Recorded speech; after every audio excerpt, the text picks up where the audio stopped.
Da, da, da, da, da, da, da, da, da, da. Let's see if this works now. Do, do, do, do, do, do, do, do, do, do, do. Righto. So let's just have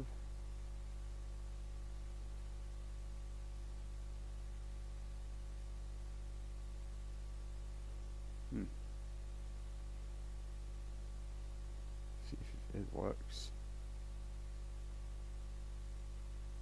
Hello people, and whoever you are, if you are there, glad to see you and welcome in. Axel, Michael, good morning people. How are you today? So let's see, pop up the chat there.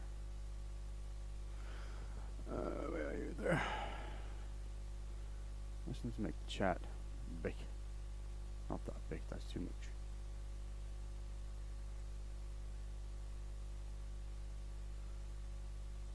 Hello everybody, how are you? Hope everybody is well.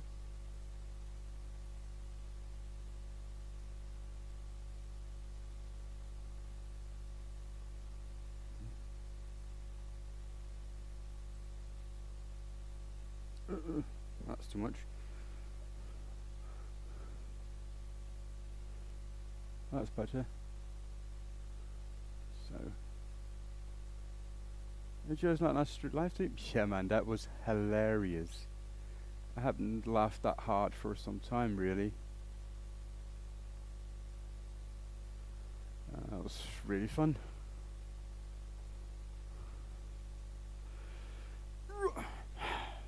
I think that camera looks a little bit fussy, doesn't it? What's that one? No. Anyways, are you ready to get this on the road?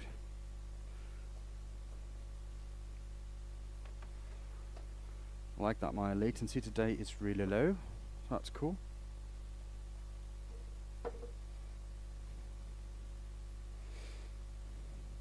So, actually I picked this up because I was supposed to have a little session with my honey's handmaid. He never came though, so I'll just put that to the side and I'll wait for him to jump on. I need to get involved with that live with them. That would be great. I'll probably, do something that I will regret at some point, but anyway, it was fun really. It was really enjoyable.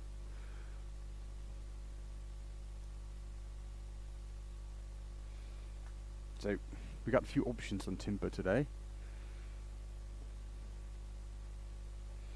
So I will let you. I'll just set them up here on the lathe, really. And then you can all help me decide which one we should try with.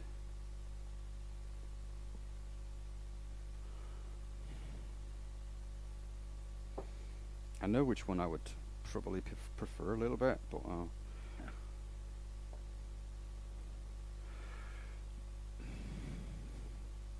right.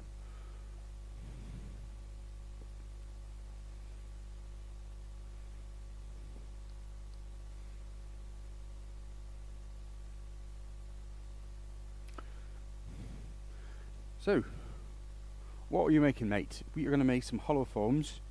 A hollow form is this, actually. It's a small vessel that's completely hollowed. But I'm going to do it with this, and I'm going to do a different color scheme. Because this timber have this lovely figure here on it. So that's what we can achieve and what we can expect. But with colors, that's going to... the top row closest to the tailstock, this one. You probably would pick that one, didn't you? That's really rotten and full of holes. This is poplar, so it was really awful wood. It's terrible, but it got good grain in it and it's workable. So we'll just do our best and see what we can do. Alright, so we take this one, and after, I think if we take this one here, because that's really high figured as well. It's awful because of all the holes in it, and it's partially rotten, all this. So that adds to the excitement. After that, middle and the bottom, Which one was that? What's that? Was that the middle here?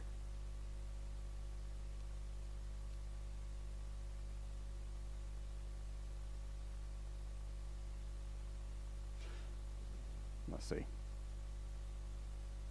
Middle one now. That one. You think that's cool? Okay.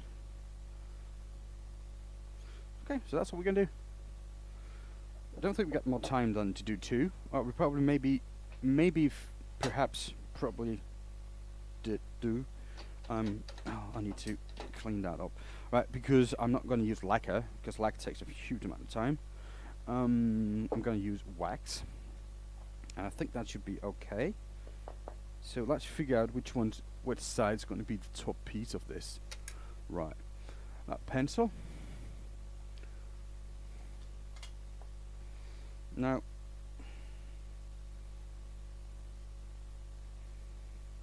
I mean, this is cool and all.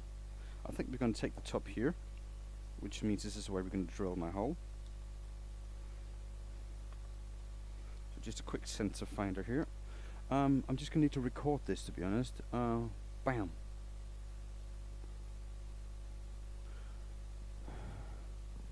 Right. Because I might have found someone to edit my videos, maybe, and something like this will make a good video. Where did I get my drill? Didn't I? Holy buggers. Where is it? Oh, I put it back in its original spot, which is impressive for me, because I normally don't clean up that well.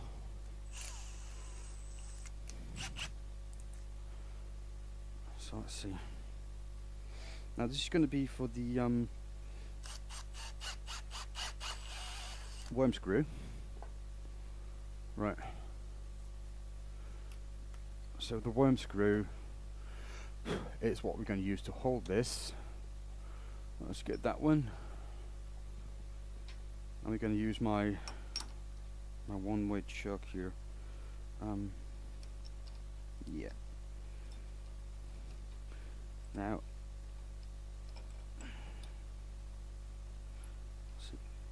when we put this in here, as you can see, there's a little bit of movement. Now you cannot see that because I haven't moved the camera. Alright, right. When we put this in here, you can see there's a little bit of movement here. So you always make sure that you pull it out before tightening it down. And these don't need to be tightened that hard, really. It just need to be there. Then we can take the work material on. It's on. Make a punt on it. It's 8-bolt action keychain pin for 30 quid. Our tin full size only for 20. Problem is they're on Temu. Send me the link because they're probably okay. If I know them, because most kits come from China anyway, and they've been installed on Temu is not always a bad thing because you can find them. We actually did find some not on Temu, but I think it was AliExpress. Some of the stuff that we actually sell in the shop, way cheaper than we could sell them for. So if people buy there, I'm not surprised. Hello, Ali. Welcome in. Just need to put this on because now I'm going to start turning.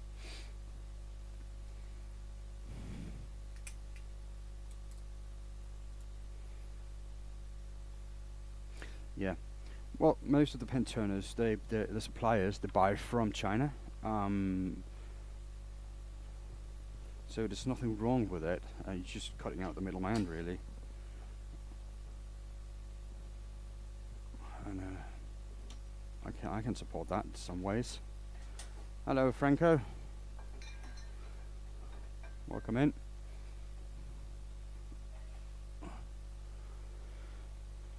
Let's get the tail stuck up. I'll get that chuck out because I don't need it right now. I need my live center, because this is just held on by that one screw, and even though that is not a bad option, it would be beneficial to have some support on it. Just gonna lock that down, tighten that up a little bit, and there we go. Right. Now I just got a new handle for my tools. Let me show you in a sec. It's nice. It's red, and it's gorgeous.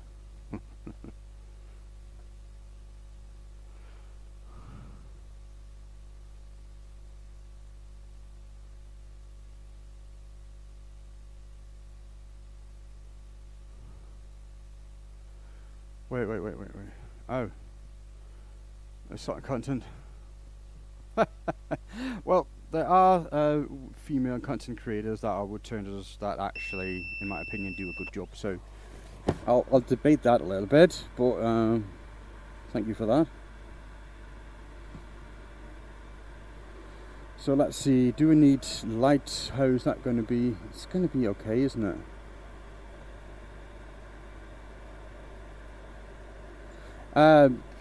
Michael, that's not a problem with that. That's okay by me.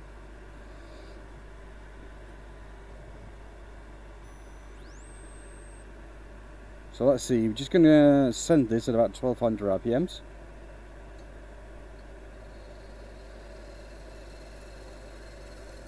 And this actually cuts not too awful.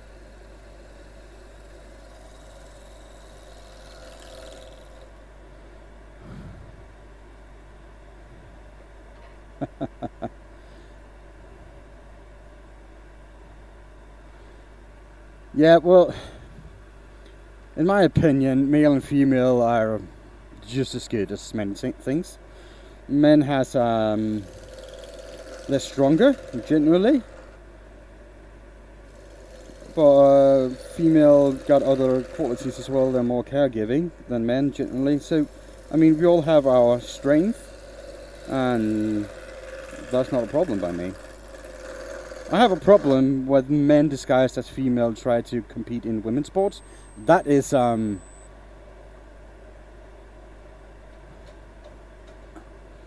that's another thing. I think that's an awful thing. No, I don't mind like actually discussing something like that, because I think the world is often coming to a place that is awful in that regard. I'm all for equality, but not at any cost. I mean, the best person for the job should get the job, and that's it. And I don't care if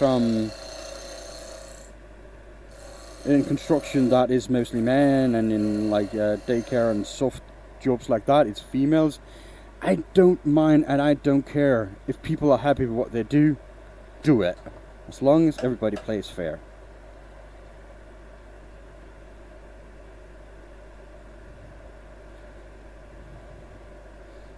So that's my 2 cents on that stuff. Hello Jojo, welcome in.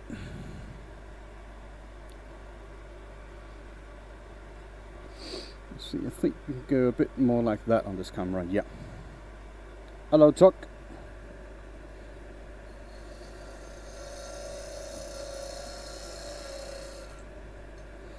So first of all, I'm just going to make this round. I'm sorry, I hit the camera.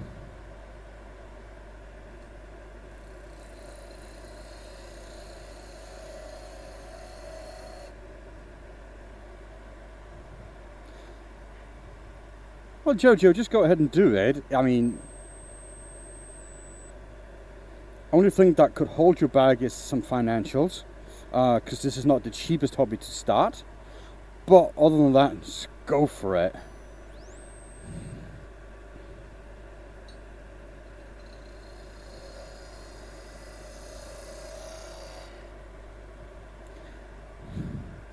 Yeah, well, it's better than no watching and no likes, isn't it, Michael? But thank you for reminding the peeps.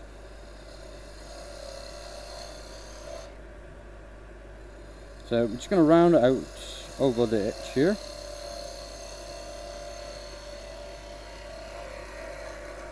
Like that. What we're making now, Sam, we are making a vase.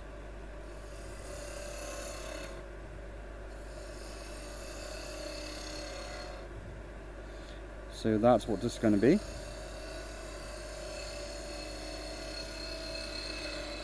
And it's going to be hollowed out through a small hole in the top of it. So that's the whole challenge of it, and that we're going to make. Going to work with some beautiful, beautiful colours to try to get this barrel to pop and look awesome. It's a little bit cheating, but it's really fun.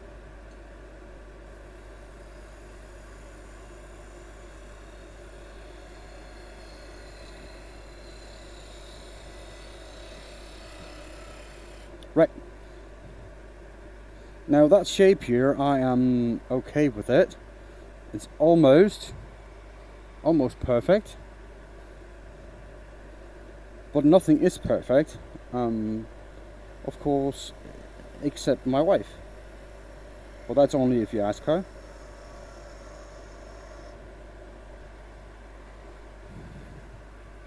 So, let's see. Stop the light a little bit and have a see. Now, this is poplar and it's terrible, terrible timber. It's really soft, it's half rotten. So I get a lot of tear out, and I have a flat spot here, so I still need to go a little bit deeper. But I can try to do change the cut a little bit.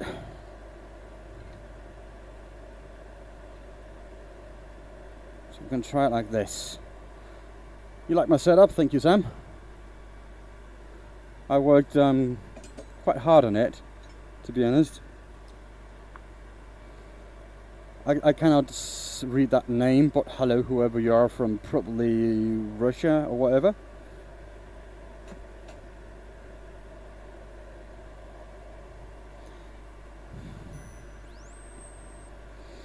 But yeah, I dedicated, normally I do production wood turning, but I dedicated quite a bit of my my workshop to just streaming.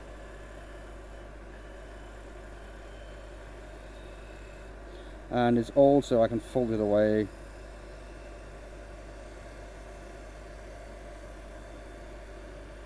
So I can do my work afterwards. So yeah, it's I think it's cool. Now it's really important when we do this, we try to keep good contact with the bevel of the tool. This is the bevel, that part here, the flat part that is ground. Keep that in contact with the timber as you move it around. That's the harder part on wood turning. As soon as you got that down, you're good to go. But doing that properly often take care of a lot of the tear-outs, as you can see. Alright, thank you, Brooke. The tear-outs here are a lot more prominent than on this part, which means I corrected a lot of the things that was wrong with the piece. And I think the flat spot I had is almost gone. It will be gone as soon as it's I take the other side out and sand a little bit, so that should not be an issue.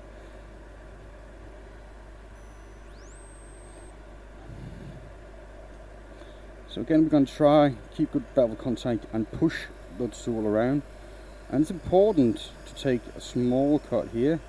The smaller you're able to do, the better the cut you will get. The better the surface, right? And the better the surface, less sanding. And to be honest, nobody cares about sanding. That's so boring and awful. But this timber has to be sanded because it's so soft, and achieving a perfect cut is impossible. Now, if this were walnut or ash or oak or whatever, it is kind of easy achieved to get a good cut on it, and you don't have to sand more than 1 or 2 grits. But that's not easy either, but it's a lot more achievable. Right. get this tailstock away, because I need to make the recess at the bottom. This is what I'm going to use to connect my jaws into. And I know my jaws here, it should be about this big, 50 something mil, and this caliper is set up to that, so I don't have to think about it. So what I do is just offer up the calipers to the timber and just look where the line is. We probably need the other camera. We probably should zoom in a little bit more.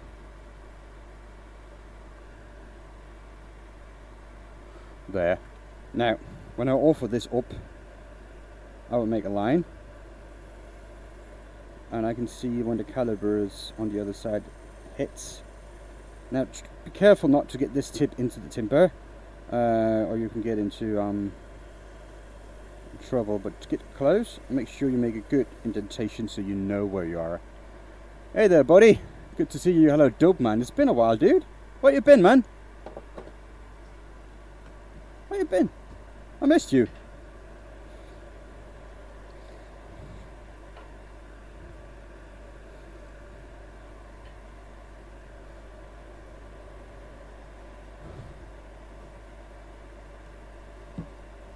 So, right, just going to take a little bit of this flat bit here off.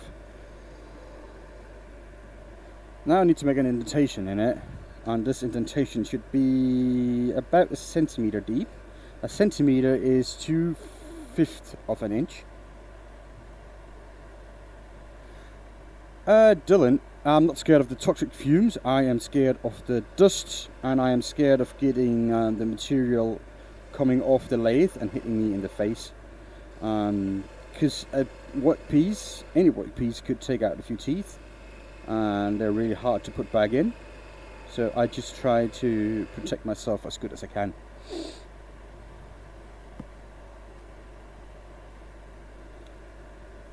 The filter in this helmet does not have anything for chemicals. It's just for particles, and particles alone. And to be honest, I think a lot more woodworkers around the world should wear more protection and better protection, because I think they're using way too little, especially when they're on social medias, because people copy what they see on the socials. And if people see someone turning with just some glasses on and not using a dust mask, they think that's okay, and that's what is acceptable and what you need, and that's so far from the truth. What you need is a filter, TH3 or pH3 filter,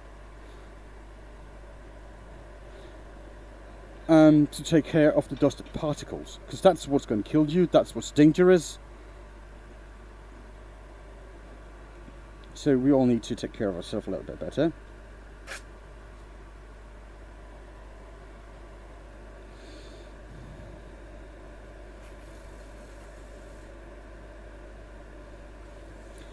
And to be honest, they are not that expensive. I mean, if you think about safety gear,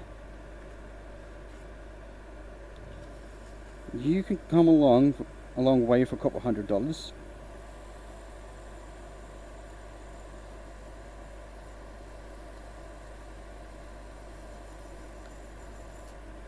And it's always good to see some people, like, you know, haven't seen them in a while and they come back in.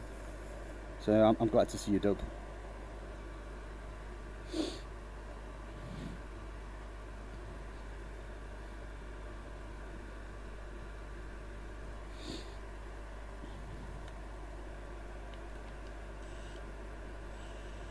So I'm going to sand this.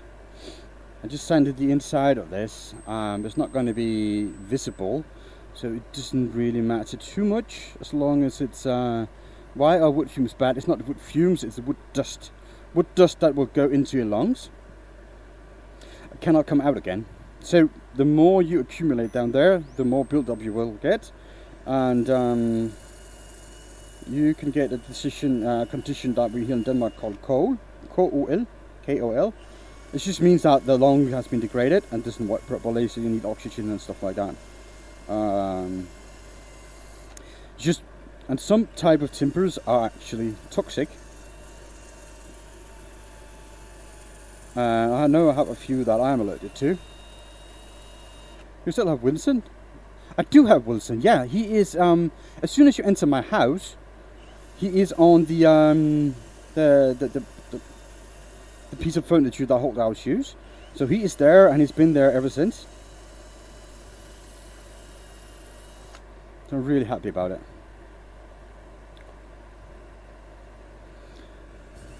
So yeah, so some wood are toxic, and you can damage you quite a bit, and you can get into real trouble. Also, there are some timber that has been attacked by fungi. Right.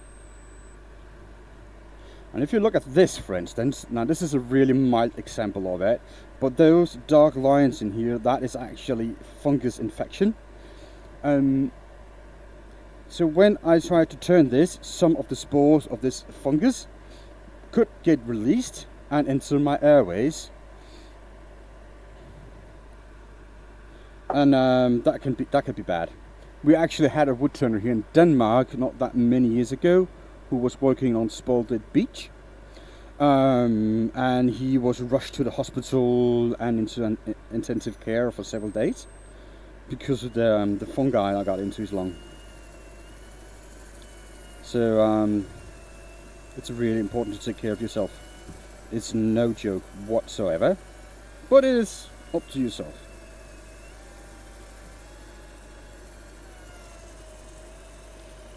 Oh.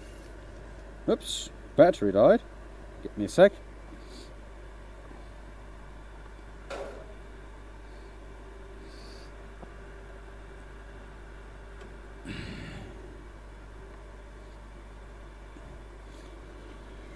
Okay.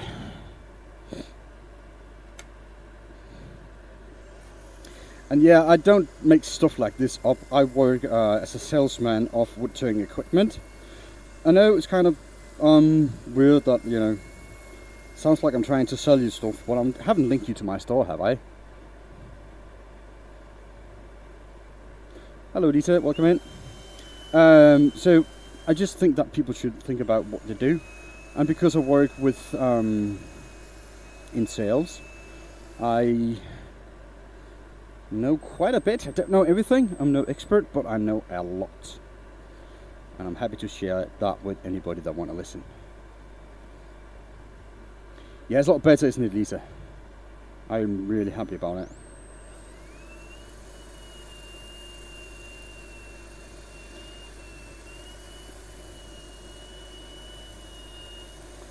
I do have a little bit of tear out still here on the center, so that's why I'm really aggressive. And this is 80 grit sandpaper. Really often don't use it, but for something like this I kind of have to. Normal I would start sanding about 120 or 180 depending on the timber.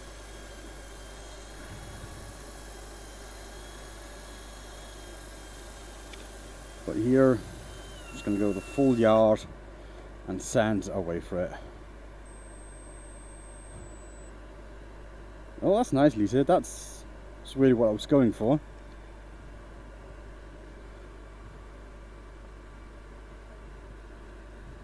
Make it a little bit more appealing. All for you, of course. All for you. Now, if you don't know people, Lisa is one of it's a really old friend of mine. We've been friends for what, over 10 years now, 15 years almost.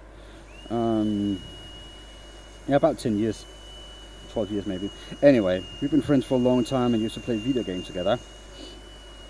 And she jumps in once and again. The problem is, she has this ADHD thingy or whatever, and with too much noise, she cannot cope with it. That's sad. So I've been working on my audio setup to improve the audio, Well, she was actually the reason for it, but it turns out it was good for everybody. Hello, fair vlog, Pilado Creations. Hello, welcome in, people. This is not too bad, really. It looks good. Now the terrace is still prominent there. I don't think I will be able to sand that fully away. But what's it? It is what it is. Hello, Nikolai. Welcome in. Glad to see you, mate.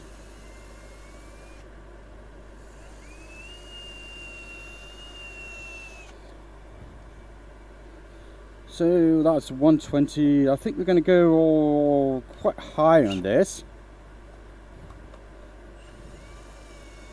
So this is just a 180.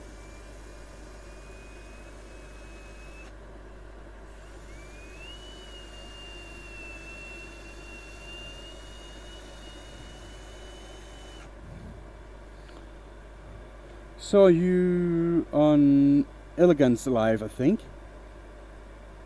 Who is Elegance? Who is that Elegant? Yeah, I could pop in. I'll pop into like a lot of random people's live once in a while and just, you know, hang out a little bit and talk and see what's going on.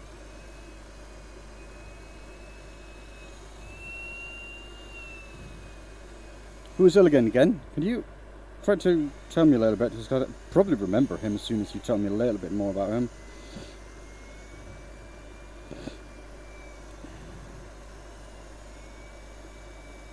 Oh yeah, probably. That sounds like something. He's the one who do all the ASMR thingy, right?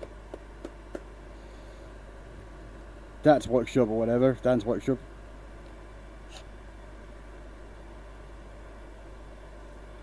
Pelado, I am making a vase or a holophone. Nikolai asked how the bike event was yesterday for my son. So my son, my oldest, drives mountain bikes, and he likes to go on to different tracks and jumps and all that stuff downhill. And he's really enjoying that. And he wanted to go to Sweden, our neighbouring country. That's a 4-hour drive to the place that he wanted to go with a couple of his friends, and the rest of his team was actually up there at the moment. So we went up there yesterday and drove up really early, and they have a lift. It's a ski resort as well in the winter. So they have a lift. They have modified it a little bit so they're able to carry the bikes. Oh, bassinet. Not sure. I know, but there's a really good chance that I jumped into his stream at one point and said hello. That's a really good chance.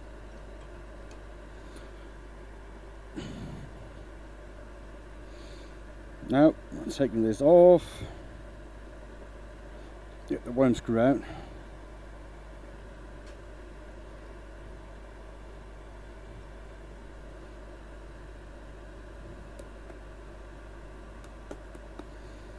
And put that on the chock, and that's just really good fit. It could be Pelado, sorry. It could be just about any other creators out there. I like to jump in and say hello, just to see what they're doing. Might give a good idea or offer a little bit of advice if they want it, and you know.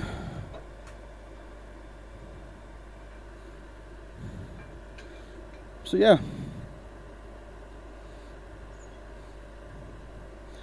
that's nothing wrong with that. Alright, so now I have sent this all the way up to 400 grit. It's a little bit higher than I normally do. I just need to round this out a little bit here on the top. Think I am gonna add the colors before I yeah, I'm gonna add the colors before I hollow it. Yes, that's what I'm going to do. That's the plan. That's what we're going to go with. Right. So we can go rather fast here. This is about 2200 RPMs. Now, higher RPM makes it easier to cut.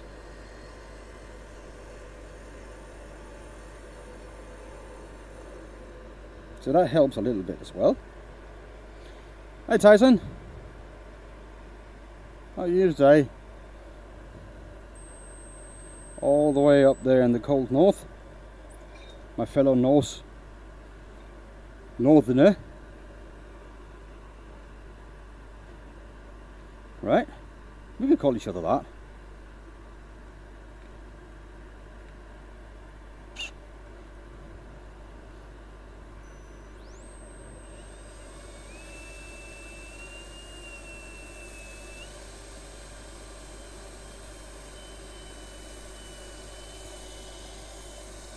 How are you today, Tyson? Now, I was really quick little clean there. I'm just going to make sure that I don't have tear out. I think I did a pretty good job with the gouge. So that's not too bad. There's a little bit there. Probably just a little bit more aggressive sanding and that should be okay.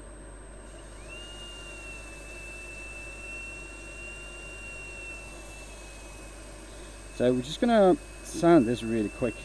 And then we're going to have some fun. Because sanding is not fun. Sanding is not fun. Yeah. I watched him for a little bit.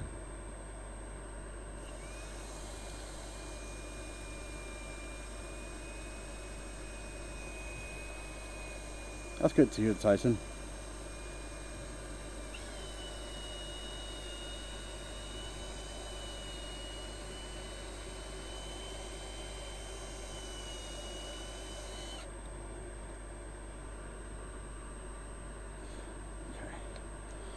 Oh, it's hot here today.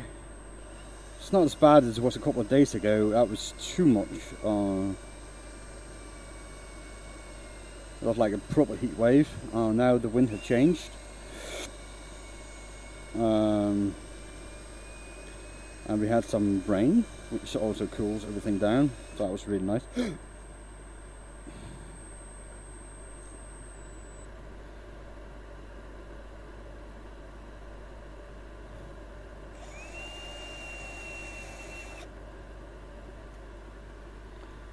I'm just going to sand this equally. Now, yesterday I was saying hi to the 77 Rocket Workshops live yesterday evening. So I was there yesterday. But I don't think that you were there. I don't know. You probably were. That was great fun though, to be honest.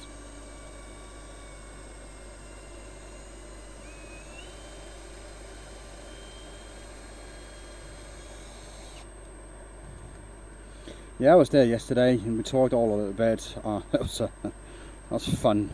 That was fun. It was really fun. It's just a really quick sand job here, quick and dirty. So what colours you guys want to use? Last week we used red and black and orange and blue. Yes sir, that's where we met yesterday. Now that's hot, Tyson.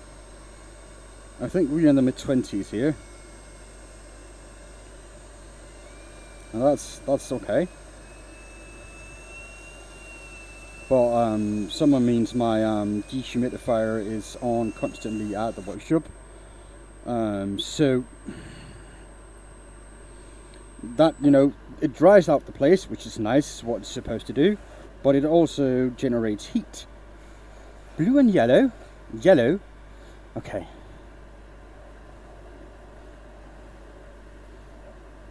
Blue and yellow, do you think? Yeah, that would be good.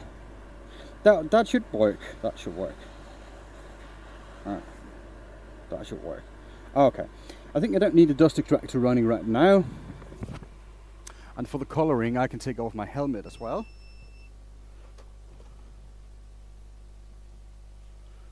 So just going to get that tool rest out of the way.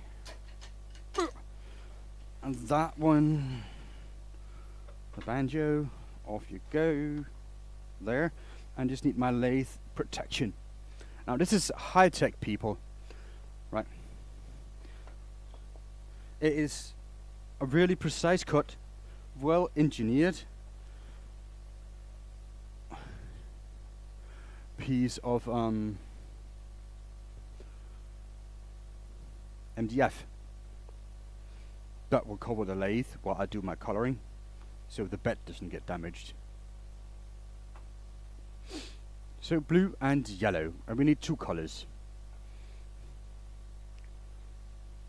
Black and blue, white.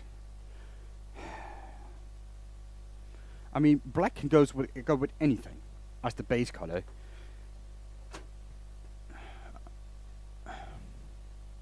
But we're gonna make two today. So the yellow that we can do. So just need to find the honey, because that's yellow in this system. And blue. Silver and blue. I don't have silver, Nikolai. Sorry. The blue. Someone said blue. Blue and yellow. Black and yellow. Black and yellow is cool. Blue and probably, yeah. Okay, we're gonna go with that blue. So, or we can go with purple.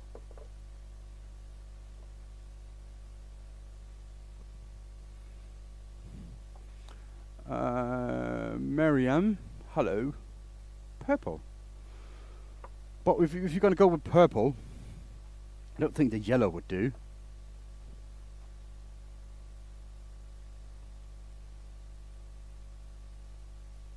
But we can try green and purple. Right, so let's see. Forest green. But they're two dark colours. Kind of dark colours. So we should do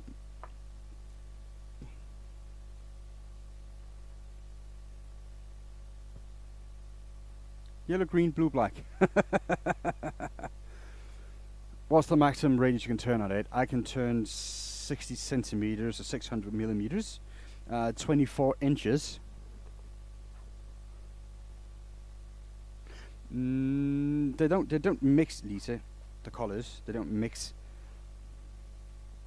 So this one, we're going to use one dark as the base, and then we're going to sand a little bit down, and then we're going to use a lighter color to like show off the thing. But the purple, if you go a little bit lighter with it, you can go the honey. I think that, yeah, we can try that.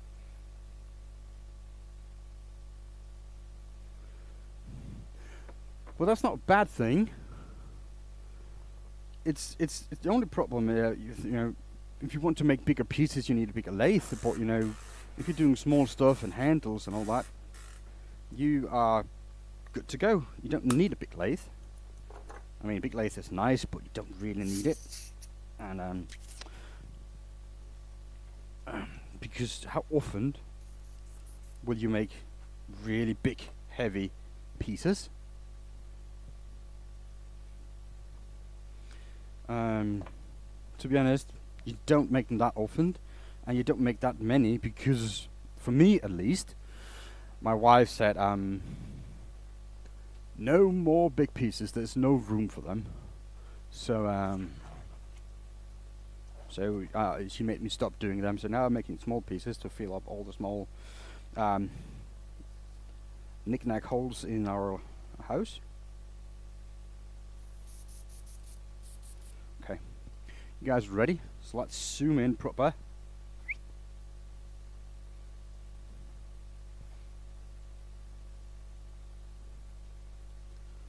Right. Well, that's not a bad thing.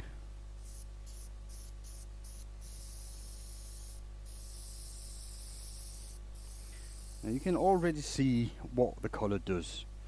It goes deeper in some places where it's more prominent, where the timber is softer. Now the question is, how hard am I going to go with this paint? Now this is a contrast color to the yellow, so it needs a little bit of depth to it.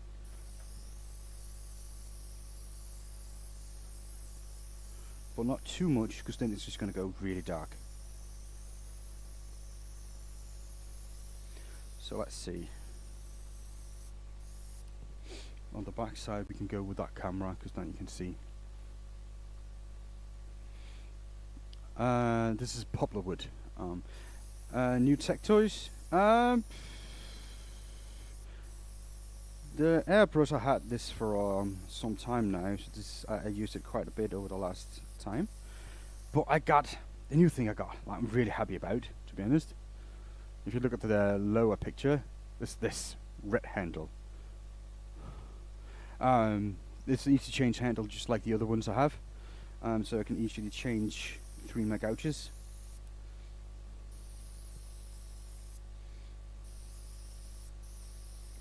But it's just made out of, it's a solid aluminium bar in the middle, but the ends is made out of steel, which is way more durable than the other ones I had that was completely made out of aluminum or aluminium. Depends on where you are. Big boy toy, yeah.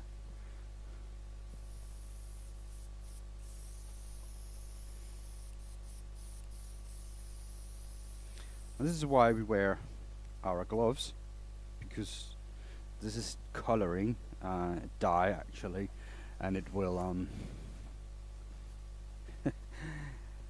will color anything it comes in contact with. Right, now we're gonna need to sand this down a little bit. We don't need to sand a lot, but we need to sand some.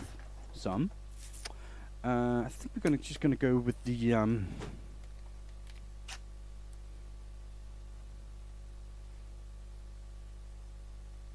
OBS, yes, OBS for streaming software.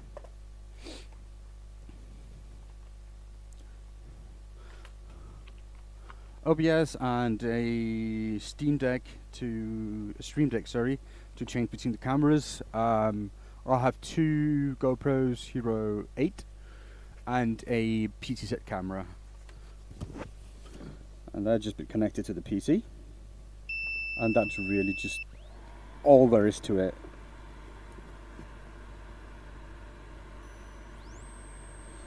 So we're just going to try our best here to see. Now we need to sand it a little bit.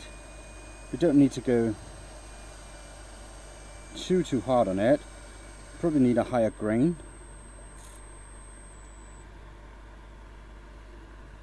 Yeah, probably. So I'm just going to go 1 step down. Yeah, this is a little bit more aggressive. If you ever needs any help, I am not the expert and the best in the world, but you know, find me on my Discord and I'll be happy to help you in any way I can.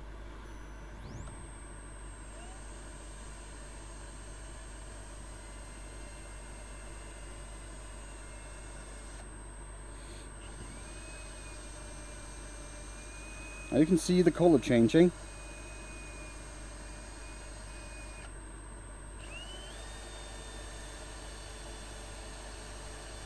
This means that you're taking off some colors,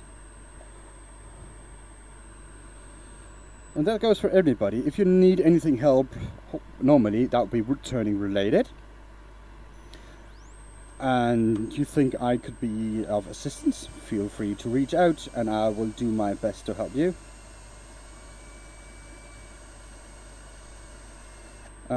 It will cost you nothing, and I will be completely open-minded to whatever need you have, and I'm not trying to sell you anything from the store that I work at, because we live in Denmark and shipping abroad is expensive. So I'll try my best to find options local to you. So yeah. Well, if you want a teaching session, I will charge you for that, of course. But you feel free to reach out as that as well. Yeah, autofocus is struggling. It is, yeah.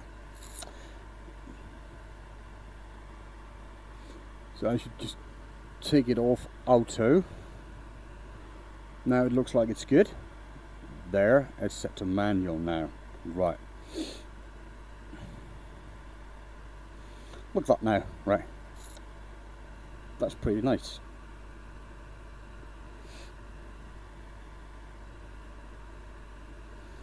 So now we can go back and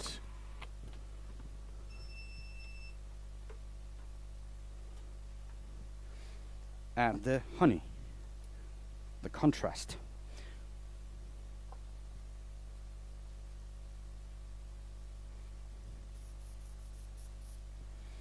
Right.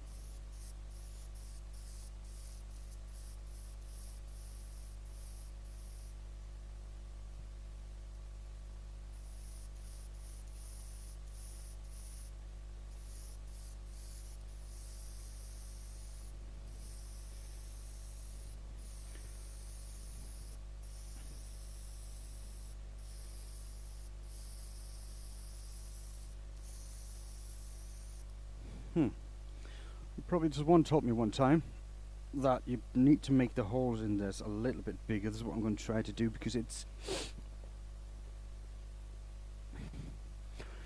not doing well for me. So I'm going to try it really quick with a small drill. And luckily I have quite a few of them.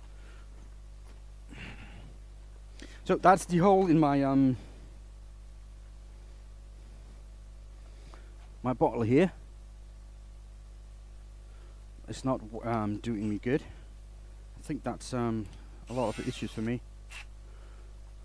Linseed. Yes, I have, and but there's, in my opinion, a lot of better things out there.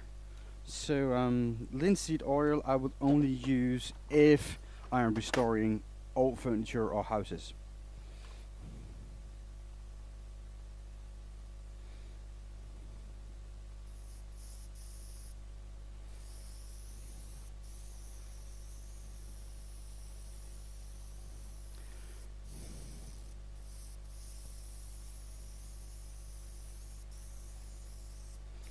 So that's, I don't think the that's what I think about linseed oil, to be honest. I don't normally like it in particular.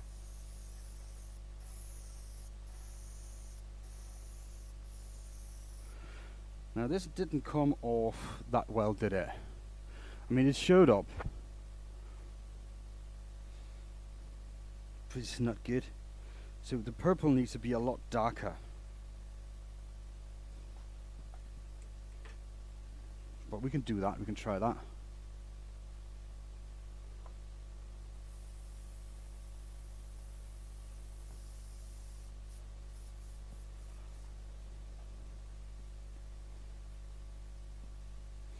Yes.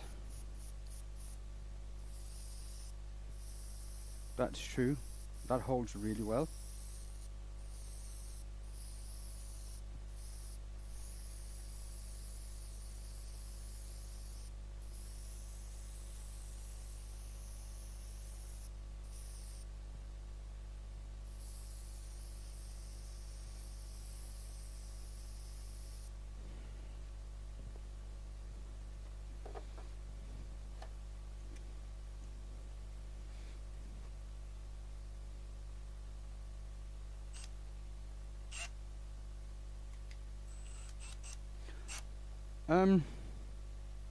Hold on. Let me just read that comment and get back to you in 1 second. Right, what was that you said? Are you tinting a finish? What finish or something else? I am trying to get the grain to pop and to be a lot more prominent and show better with different colorings, because of the burl is really different. It's different in hardness depending on where they are. And this doesn't. Oops.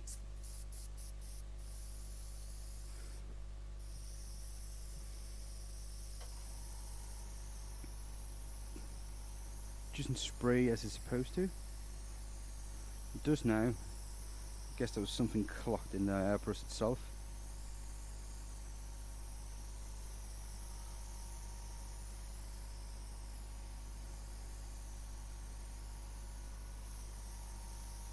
Now I'll run this off my compressor. I just bought a cheap pressure regulator and just hooked it up to it with the right fittings, and it works really well. You don't need anything expensive. Hello, Michael.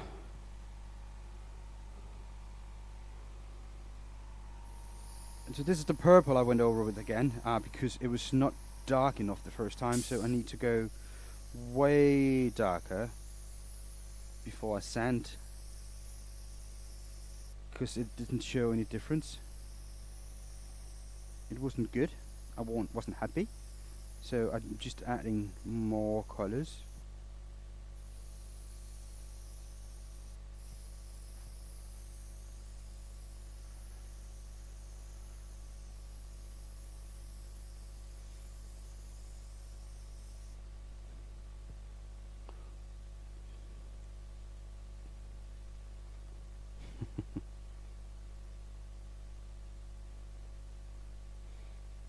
Some of you guys like to party, right?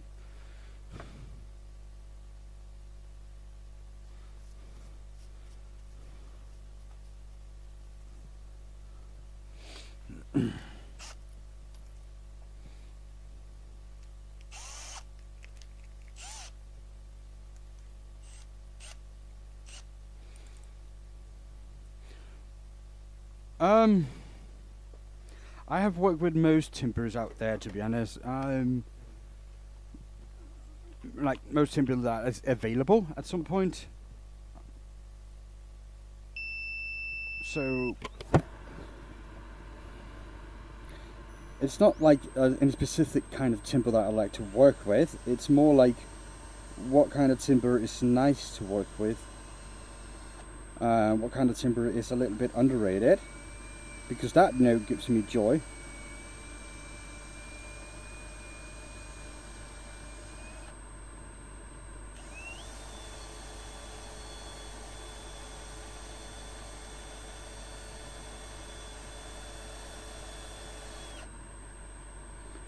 So, but yeah, there could be like a specific kind of burl out there that's really rare and nice to look at.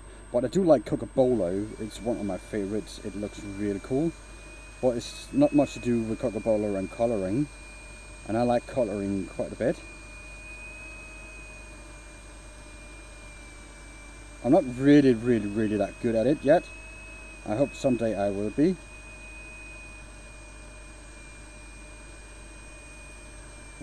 But other than that, I just want to take a piece of timber and make it looks cool.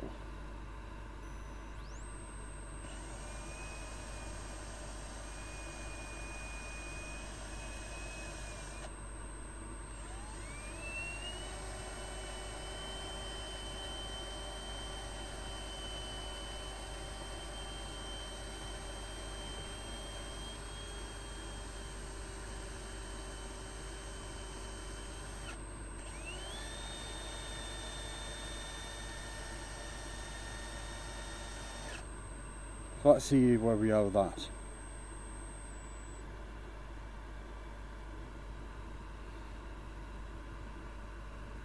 I think this is a lot better, at least with how dark it is. I think that's a lot better.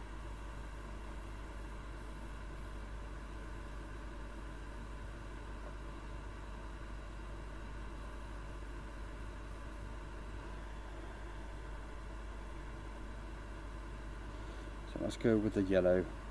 Let's see if we can get it to do what I wanted, and it looks like it is working.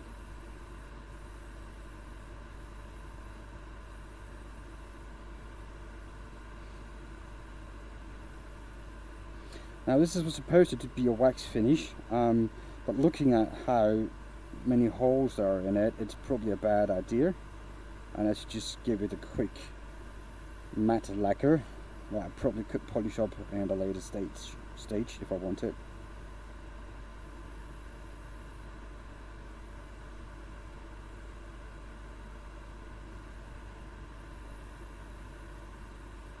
But I blame Michael for that.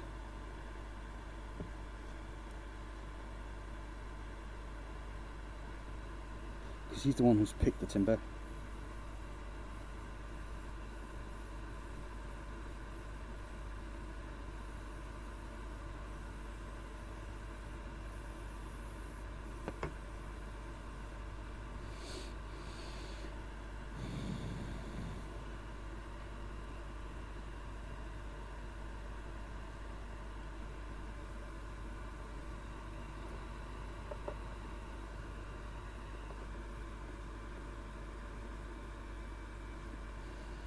Okay, so that's that. Right, yeah, blame Michael. I did. I always like to blame Michael.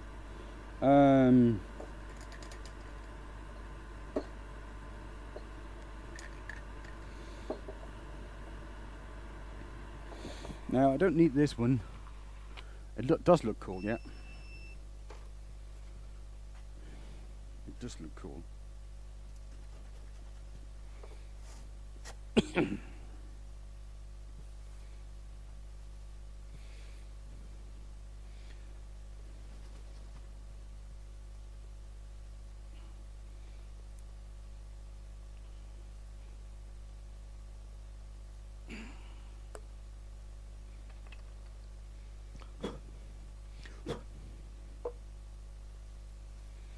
So I'm just going to add some sanding sealer. It's always your fault, that's true. Everything is. Now this will make it come a bit alive. That I cannot. It would probably be a bad idea to use a lacquer, not a lacquer, a wax finish on this.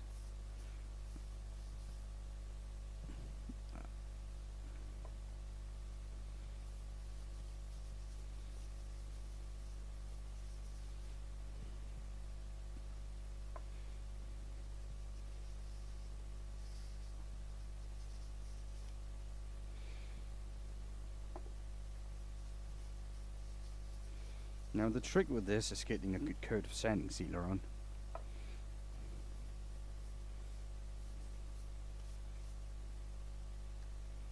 Just to try and seal in that timber colouring. I'm gonna add the dust extractor on it because there's solvents in this, and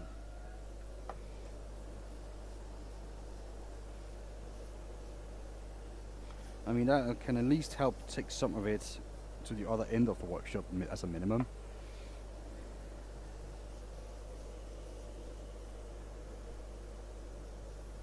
Maybe try to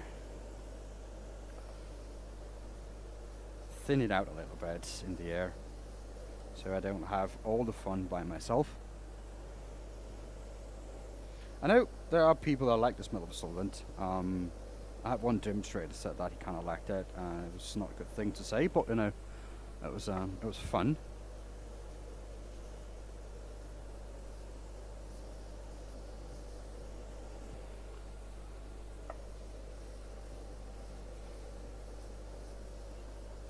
Righto.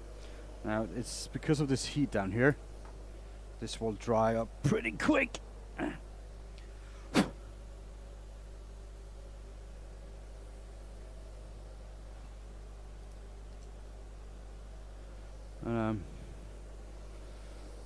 As soon as that's dry, we can add the next ingredient.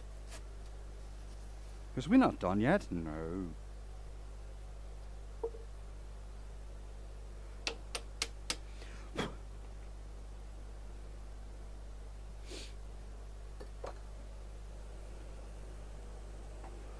So yeah. Good pop to it. No, it's not popped yet. Just let me give it a minute, and I'll show you a good pop.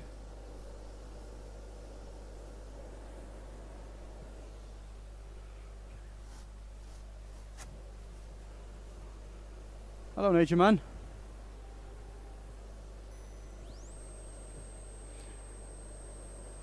I am not complaining. It's just a piece of paper towel. Nothing special about it. It's just to thank you for that sub. I'm trying to get to 5,000 subscribers. I was at 4,850 before the stream. I'm not sure that I will make it to the 5,000 today, even though that would be cool. Let's see where we're at. We're just 100 short. Do wood carving more than woodworking? As long as that makes you happy, there's nothing wrong with that. K-Virk. This is going to be a hollow form. I'm going to hollow this in a little bit. Should we try with the wax, even though I know it's going to go into all these little cracks and leave white marks?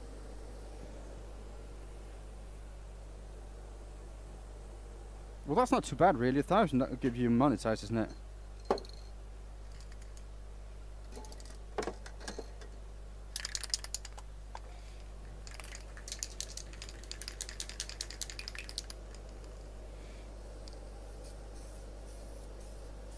Now this will make it pop.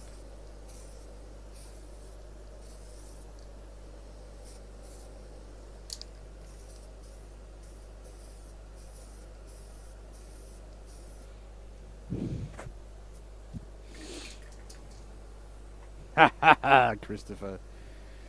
Yes, sir. What it's all about, really.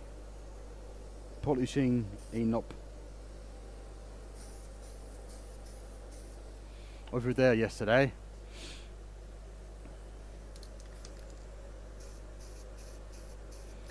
Meat flute.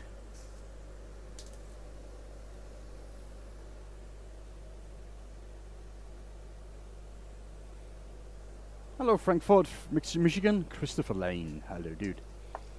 Yeah, it's going to dry up as a matte lacquer, so it's not going to get shiny.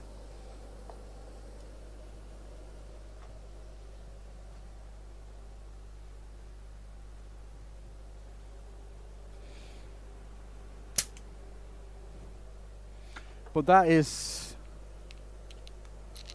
shine juice, mate. Yeah, I tried it. Didn't like it.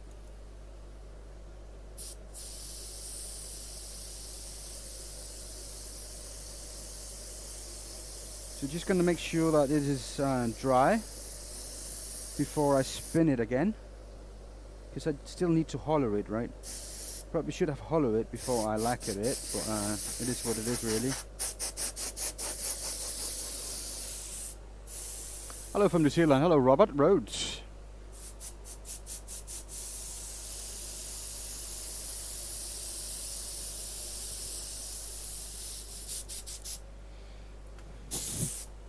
And it's hot in here. Woo! It's a little bit hot.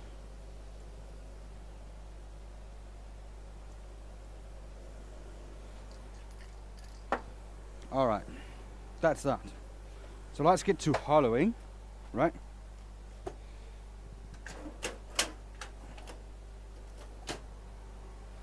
Because this needs to get hollowed out, otherwise it's not going to work as a vase, is it?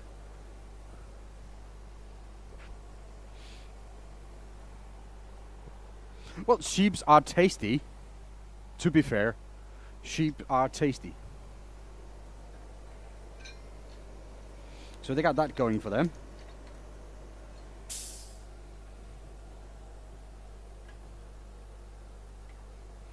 Also, they make wool, which is nice and warm. Even though nice and warm is not something that we particularly are looking for right now.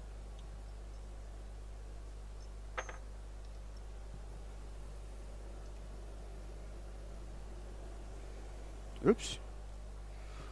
Wrong chuck.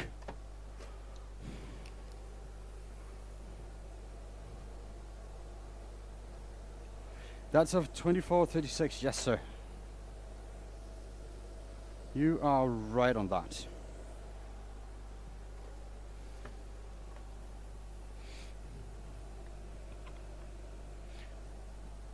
Yeah, Michael is in Scotland.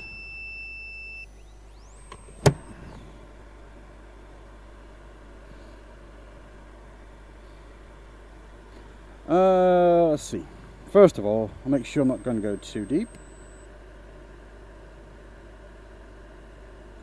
So that's 65 mil deep.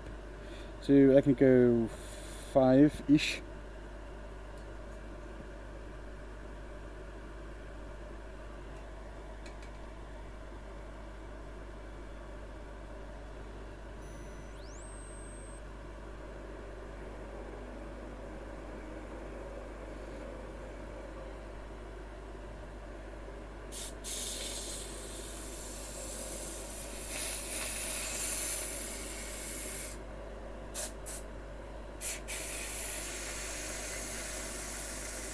That's 3, that's 4.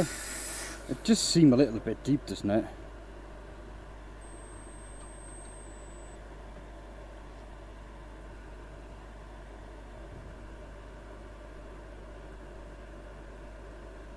.3 means only that deep, so it's right. It's right on the money.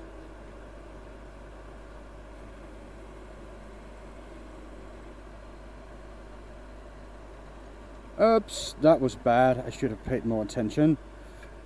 Now I need to do something about that.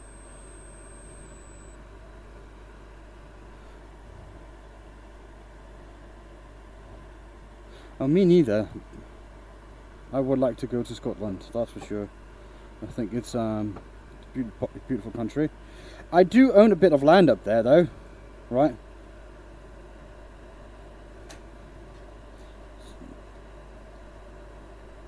So I am officially a lord, and my wife is a lady. But that's just for fun and giggles though. Even though it is to preserve some of the nature up there, that's why you buy a piece of land. And they give you a title for fun, even though it is supposed to be hauled up in court if someone asks you. Whereabouts is that land? It's only 2 square feet of land, so I can't remember, dude.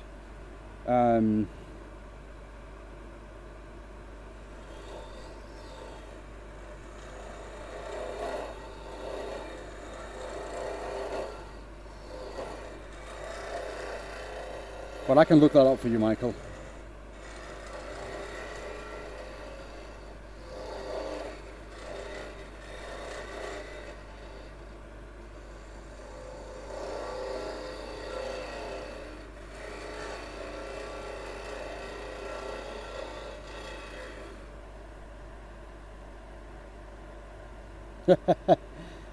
Well, it is what it is, isn't it?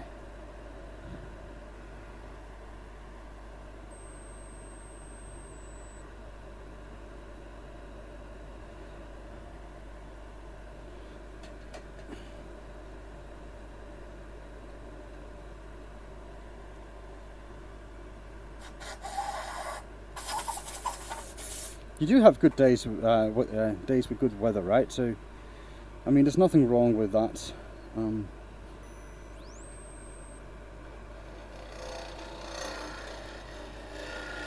So we all got both of it.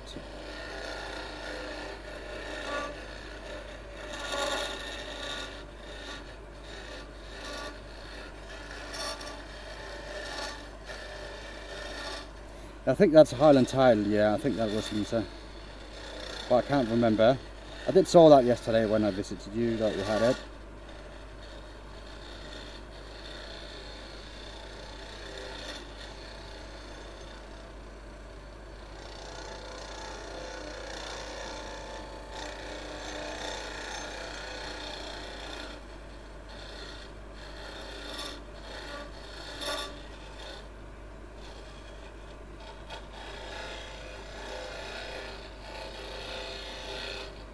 So the difficult part about hollowing like this is you don't know where you are.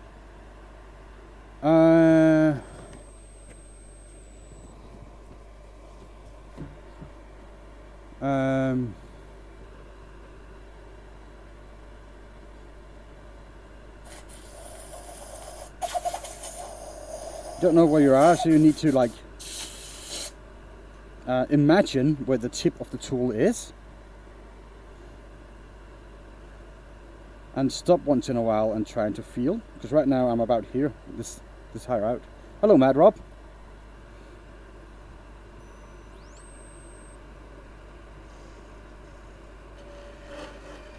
Want to come in?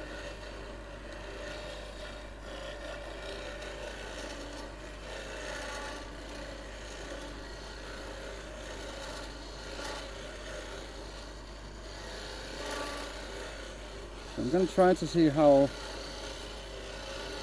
far I can get with this. I mean, there is a limit, of course. A poplar was green. I've coloured this all roof.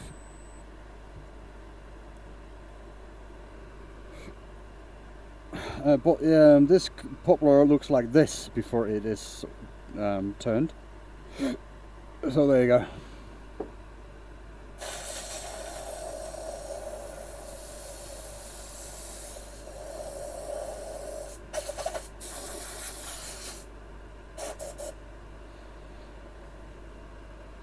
So we're about a finger length out, so we've still got a bit more to go as it feels. Yeah. Feels like we can do more.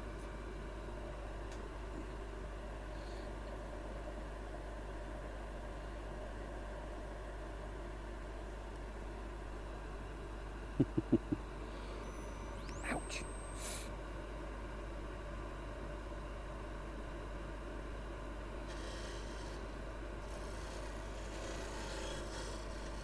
That's a whole nother can of worms you're trying to open there. It's like the Denmark versus Sweden. Denmark and Sweden, we are friends, there's nothing wrong with each other, but we tease each other like a lot. Because we used to be at war with each other quite a bit. Back like a couple of 100 years ago. But again, that was a couple of 100 years ago.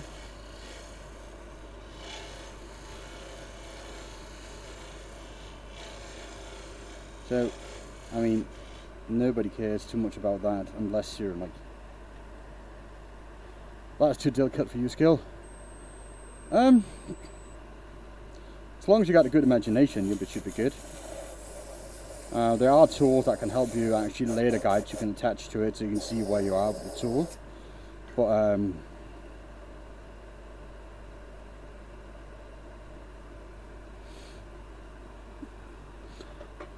so it's not going to be that difficult all the time. So I just need to clean up the bottom a little bit.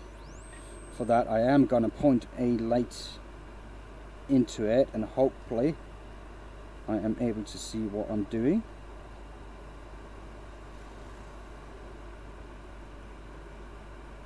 Now you cannot see shit in here, and there really is no good way for me to show you.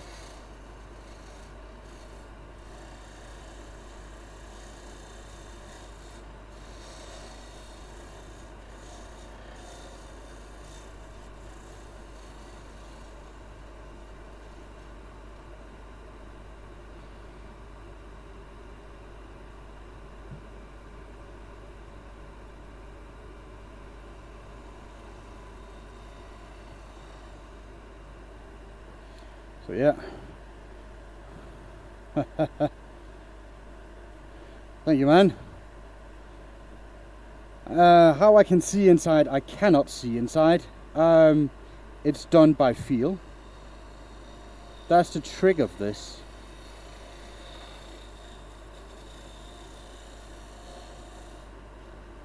So I feel with the tip of my tool, and hopefully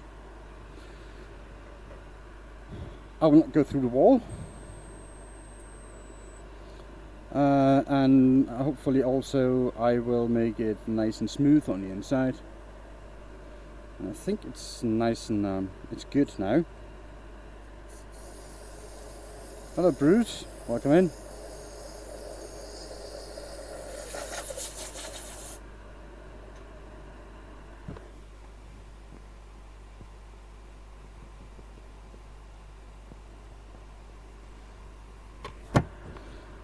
So yeah, I use the tool to feel my progress.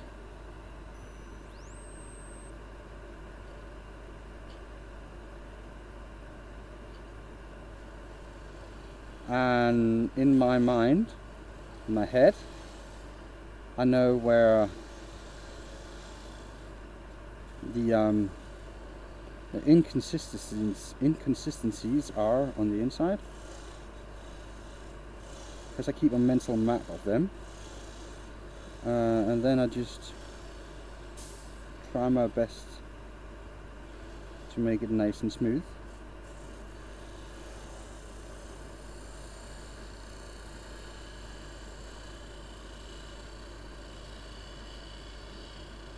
Because also sanding in there is not going to happen.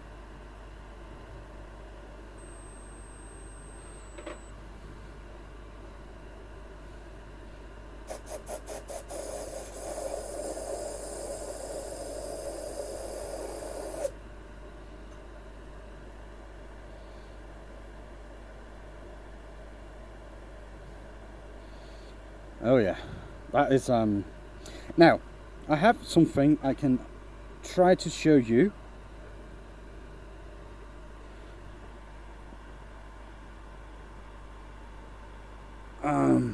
What it's like in there, and how we can almost visualize.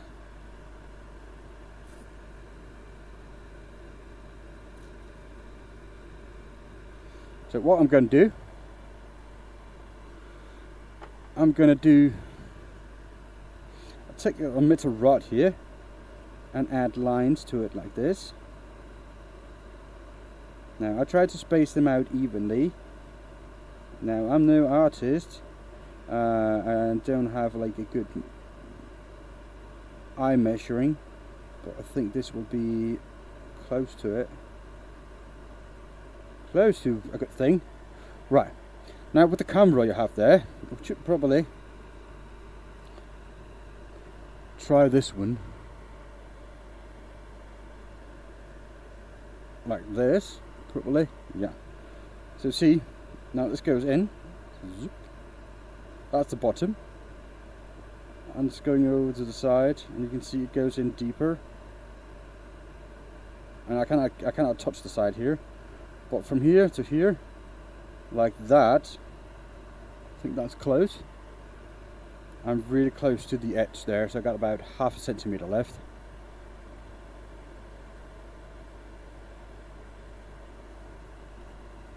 Yeah, I'll try to have a look at it. I'll have a look at it. But there you can see.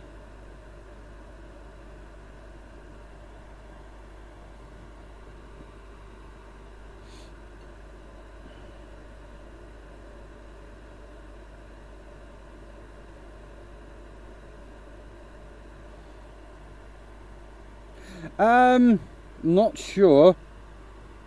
I'm not sure how thick it is. Well, I can tell you about here, it is between half a centimetre and a centimetre.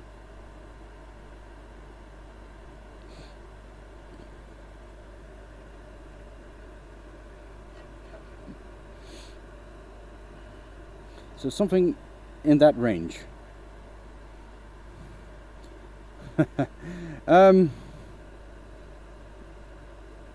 Like 1 or 2 times this, in that range. This may be 1 to 2 times thick. That's just a standard pencil. So yeah, that's basically it. Right, so this mistake I made here, I need to fix that a little bit.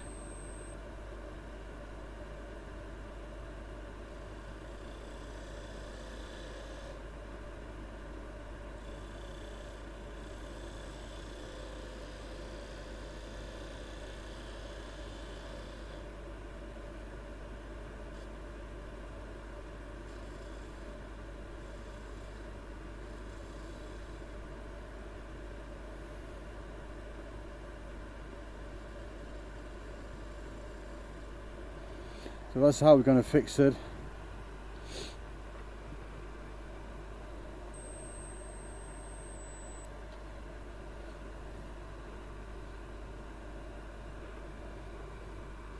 And that I am able to sand a little bit on.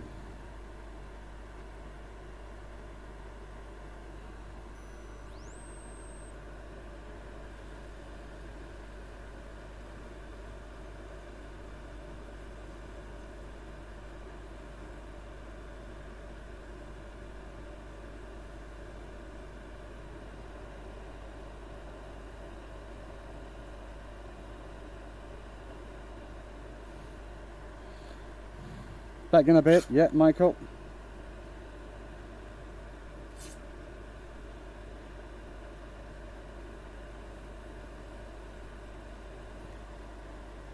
Now we're going to be careful here. I'm not going to get my fingers stuck in there, and that's the reason why I don't sand in it.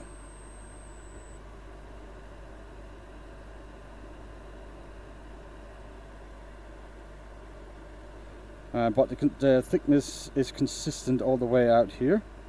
It's getting a bit thick on the bottom, but that's okay.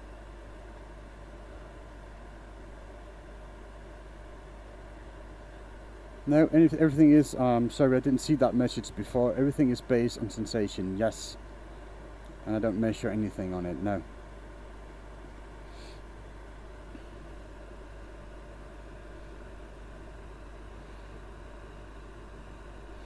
Right, so that's it. I can polish that a little bit, or I can not, I can leave it as is.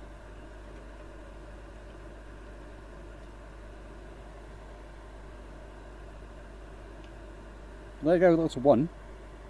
I'm not sure that I really like the big open lip here, but it is what it is, right? I could go back and give it another couple of coats of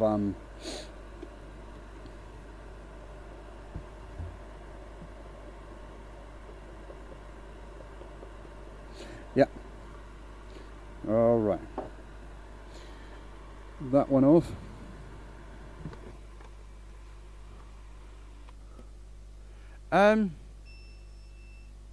Actually, Tyson, if you believe me, once.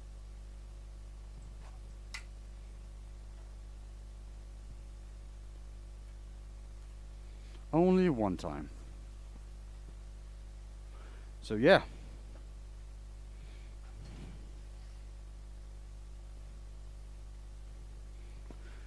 That's it. Let's see. Let's go make another one. I think Michael actually asked me to use... Which one was it? Is this one? Or what's this one? I think this one is a really good candidate for wax. So because Michael just said he'll be back in a bit, that's what I'm going to do.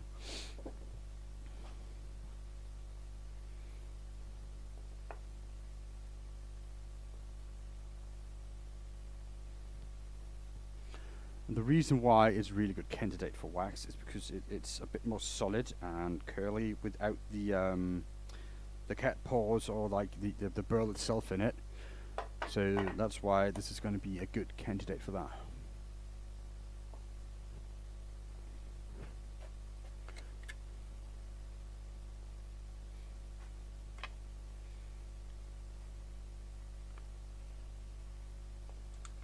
Also, we need to have a drink of water.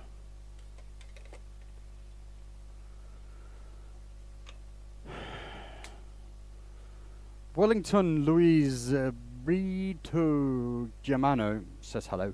Hello, dude.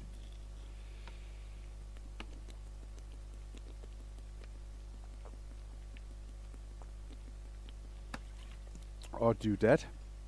You never know.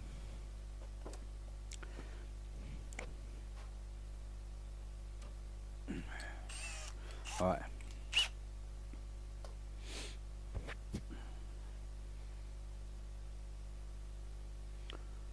So this I'm gonna record as a separate video, so I have two now. So I'm just gonna drill out the center.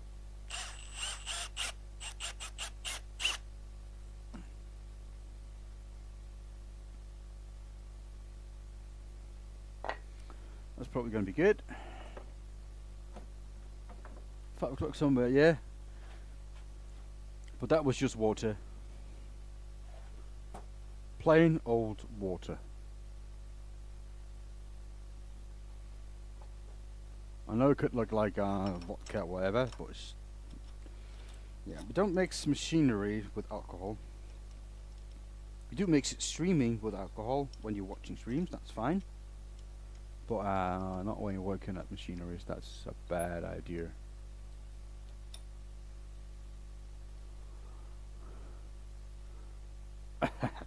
I'm no pro. I'm no pro.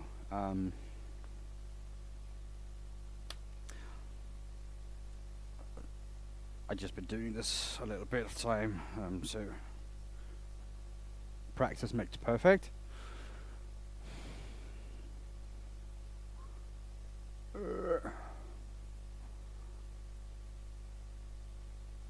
think that's good. Let's see. Yeah, that's fine.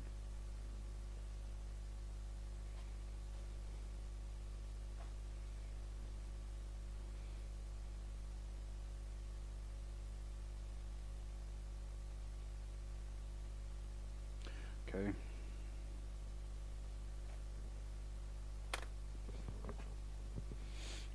We can start talking about what colour we should use in this. It turned out the purple was not good for a base colour. I think we should go with the black as a base colour for these kind of projects moving forward. Because that actually just looks really good. Other than that, we just try to go with any other colour that you think would be cool.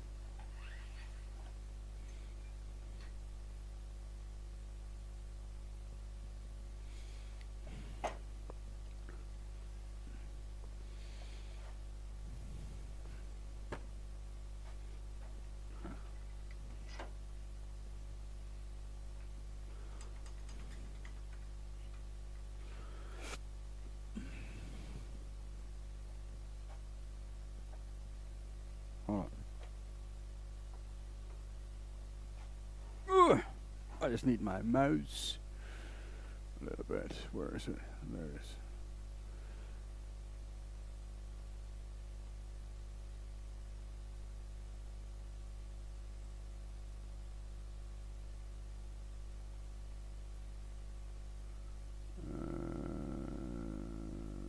Portrait.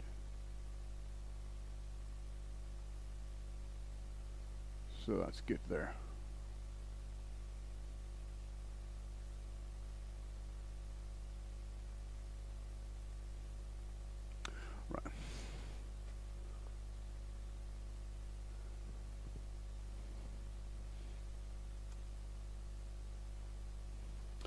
Okay, I just need to red. I did want black and red the other day, so I'm not going to do red again. We can go with yellow-green color, orange. We did orange the other day though. We could try really make the honey pop. The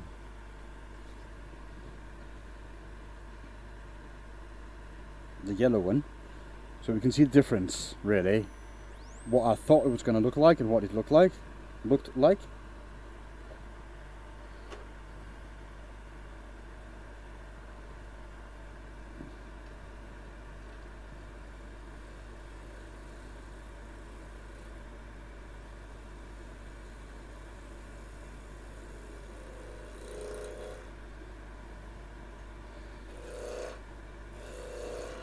And this actually also cuts a little bit better.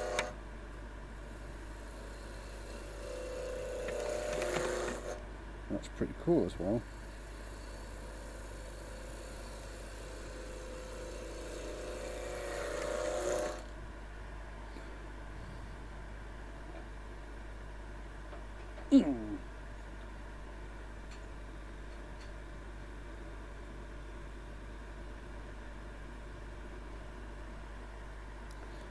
Huh.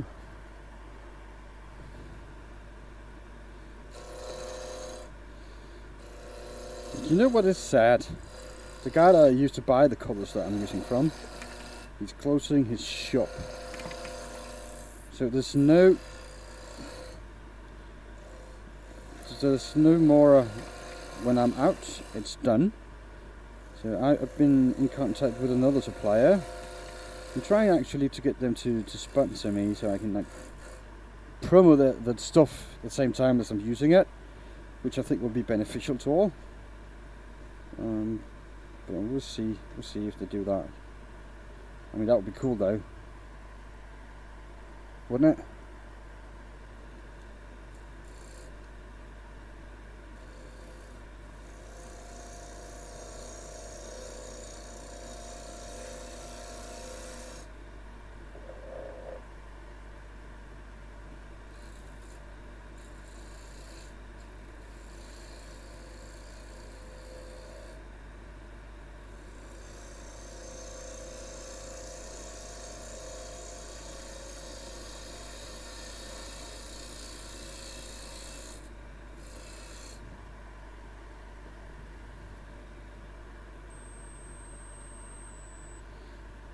That's not too bad. I mean, the tear out is horrible, it's horrendous, but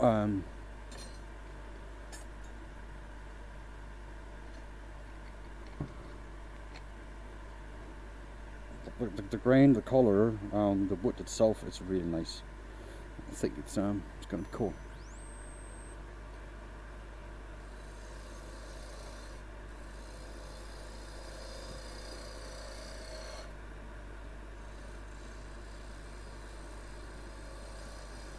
That's another little lesson I can try to teach you guys.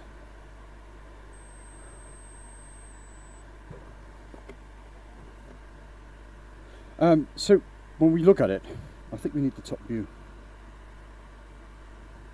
When we look at it like this, right? This is in grain. This is exactly the fiber of this piece of material has gone through like this, right? So when I turn it, I'm going straight up against the grain on it here.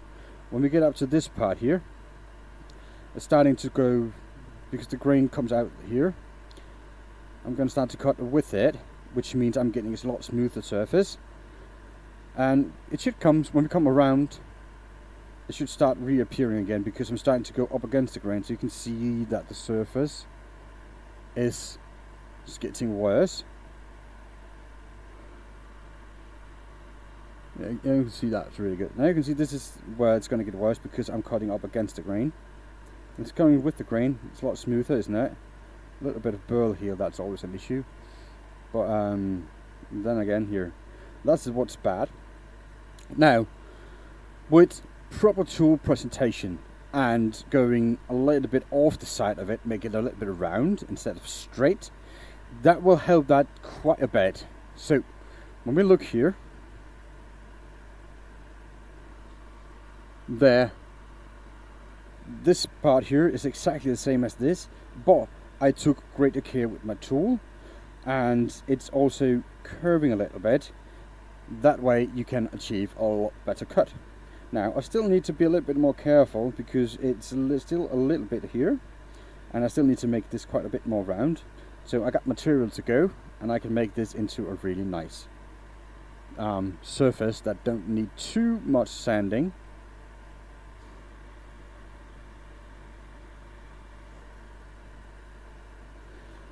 That's the plan and hope, and sharp tools is the first order of business for stuff like that. That's one. The other is the speed of the lathe. You need to have the lathe up rather high, and the third part is having the bevel here, this part of the tool, to touch the timber. So if I go like this, the bevel is not touching, and I will have difficulties creating a good cut. And I will have difficulties making a straight cut. Now this, without support of my bevel, I actually not made a bad cut, but the surface, like, it's a lot more tear out here, and the surface is not smooth. It's a little bit of ridges on it. Hello CT, welcome in. And Yuma, hello. So what I'm going to try to do now is get proper tool presentation. Like this. If you don't know what you're doing, put the heel on. This is the heel. Put the heel on and start pulling backwards until the tip is starting cutting. Soon that starts cutting, you tilt the tool a little bit to the side and push it through. And you just take small light cuts.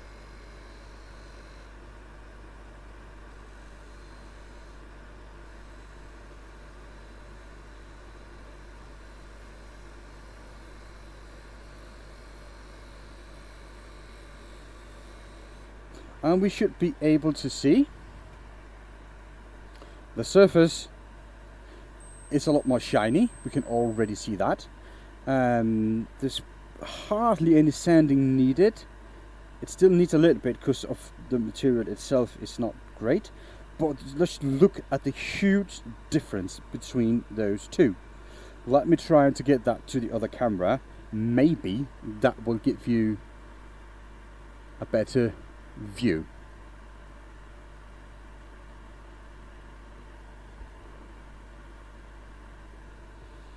So it is a lot clearer now. You can see the coarse material up here. That is a bad cut. This down here is a lot better of a cut. This is what we want, this is what we don't want. So, tool presentation, speed, and a sharp tool. That's what you want. So basically, everything comes down to you.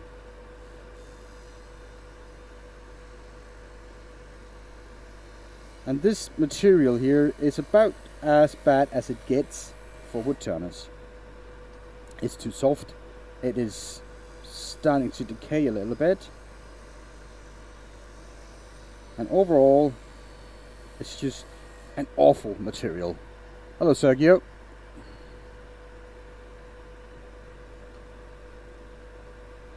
But what it does have for it is a nice curl to it, a burl structure. And that's what we're going to utilize, and that's what we're going to use.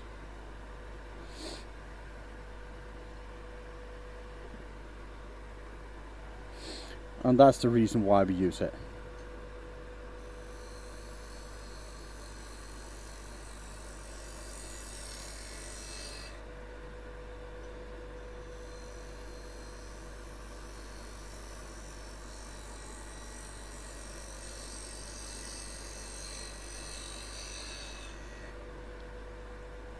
Good bevel contact.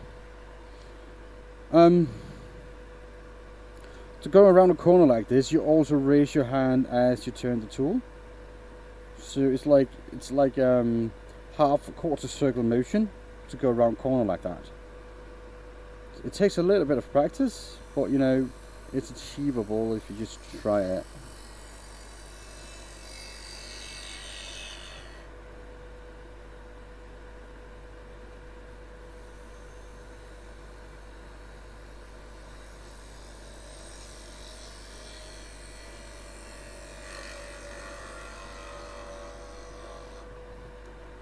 So there you go. Now, the shape is not perfect, and using the tool as a scraper like this most definitely will result in a bad surface. So we can probably see it here already. Right, this is where we scraped. It's actually not as bad as I thought. This out here needs a new sharp tool. Now my tools are pretty high quality. Oops. But the material itself just really cries out for extremely sharp tools all the freaking time. So now we're really close to the finished shape. Just going to take a small thin cut, as close to 1 millimeter all the way, to clean up some of the torn grain.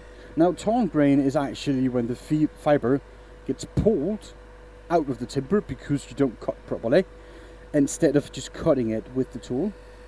That's how you get torn fiber.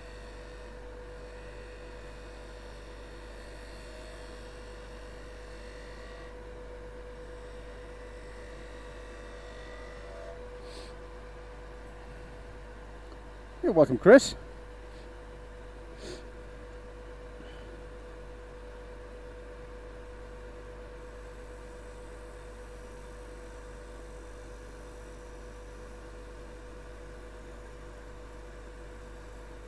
Going slow.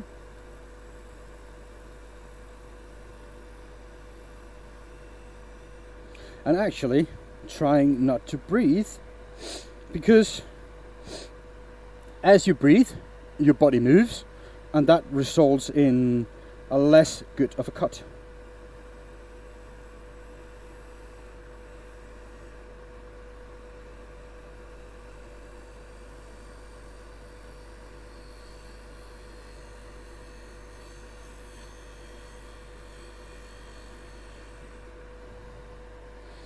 There you go. Let's see. Now this should, before I show you, this should have cleaned up the surface quite a bit. We'll see. Yeah, it did. actually quite a lot. Now I still have something here on the top, but the sides, both the side has been cleaned quite a bit, and that is exactly why we did those thin cut with a new gouge, and tried our best to make our technique as perfect as possible. But yeah, I'm not the best in the world, but I made a lot of mistakes and I learned from a lot of them. Not all of my mistakes I learned from, but a lot of them.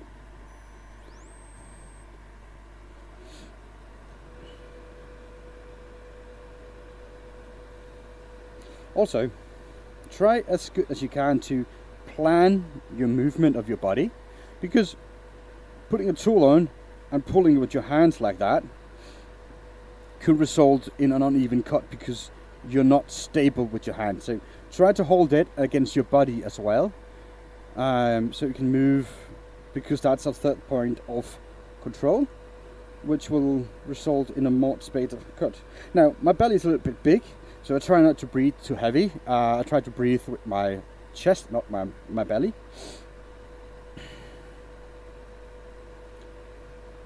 So not breathing too much and not talking gives the gouge, it causes the gouge to be a little more steady.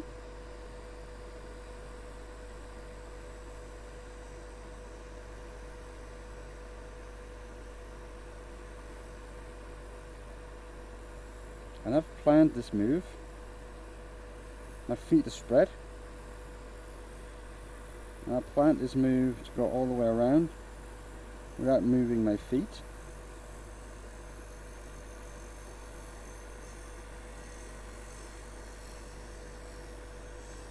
And don't push the tool into the cut like this when you're doing something like this on a timber like that. Try to go slow. Now the shavings that came off, it looked like dust to you, but as you can maybe see, these are really small and fine shavings, not dust. I mean, there are some dust of course, but it's not all of it. So this is probably the best I can do at the moment with this timber. So that's why we sand a lot on this. Now for instance, if this were a piece of ash, I am certain that I could have done that cut and made it smooth without needing to sand, using the exact same technique. Same goes for maple, because they're really nice to turn. It's not me that's perfect, it's just the timber that's good. So let's see.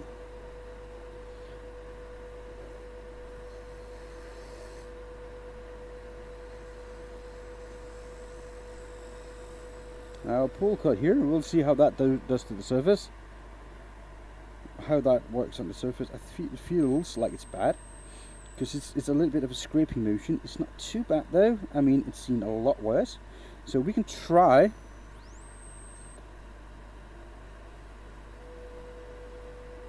to see if that can take some of this out. Probably not.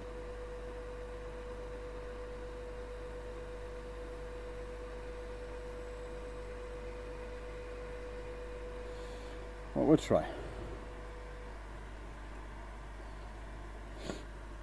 We'll see. I'm going to sand it anyway. I mean, this is not the worst. So I'm just going to sand that away.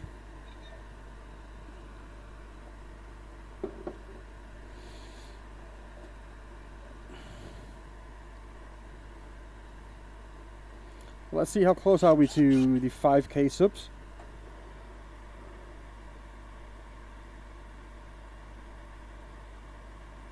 We were at 4,900, so 66 more. I mean, that's my goal, that's my hope for today. 66 more subscribers, and I will hit 5,000, and that's that's just ridiculous. It's great, and I am happy if that ever happens, and I am impressed if it does.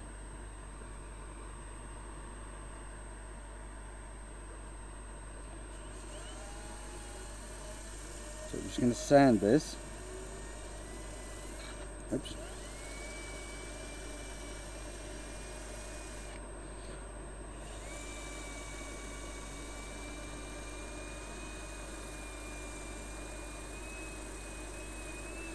Now the good thing about needing to sand as much as this timber needs is I can refine the last bit of the shape with this really coarse and aggressive 80 grit sandpaper.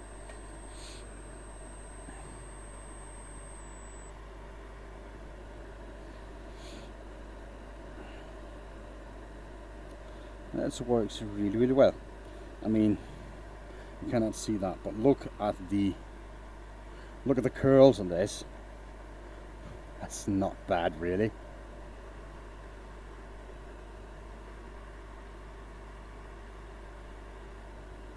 It's really nice.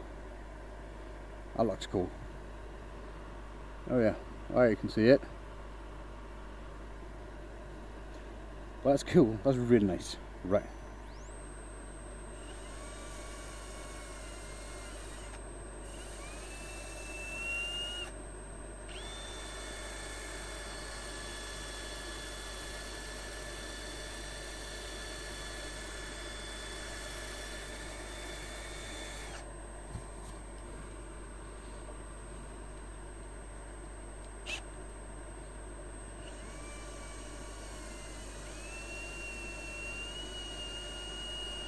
We still need to make a tenon on the bottom, reset, sorry.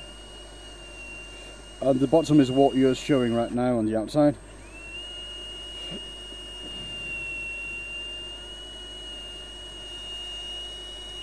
Hello. What's that? Taloncino. Hello, Taloncino. Welcome in.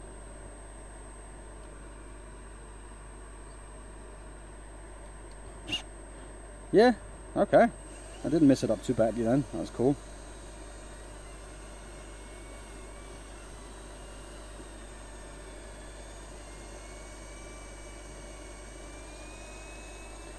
Da Italia. I do not speak Italian if that's what you're asking. English, Danish, a tiny bit of German. Norwegian and Swedish I do understand. I speak a little bit of Norwegian, but that's it. Polish, I know enough to get me a drink and a prostitute. I'm but guessing that's all you ever need in Poland, isn't it? Living in Spain, yeah. Ah, okay.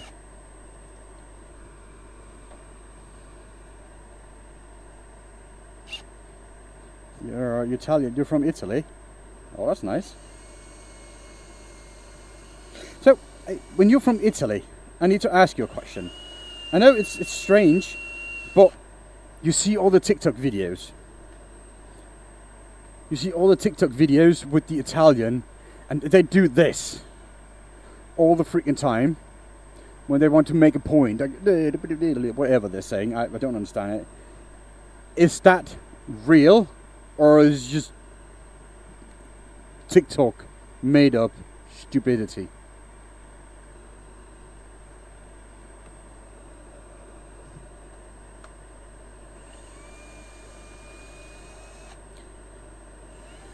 I hope you're not offended by me asking, but you know, this is the only way I'm gonna know.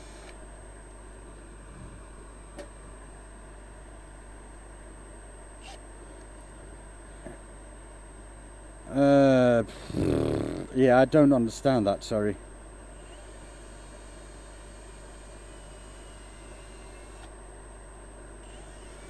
I probably could at some point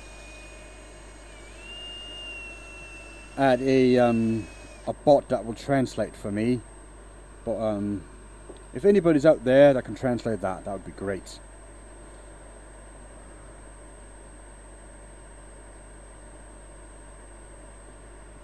Yeah, I don't get it. I don't get anything of it. I even looked at it and tried to see if there's anything that would make sense to me.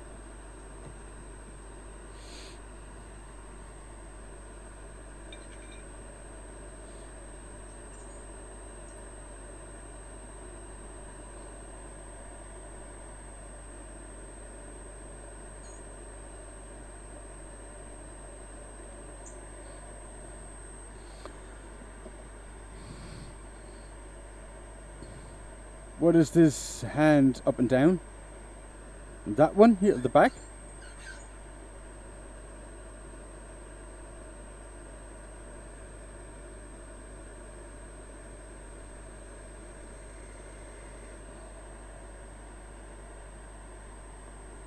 Significante.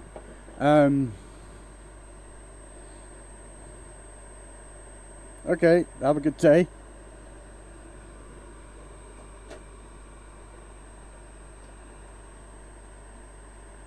That was weird.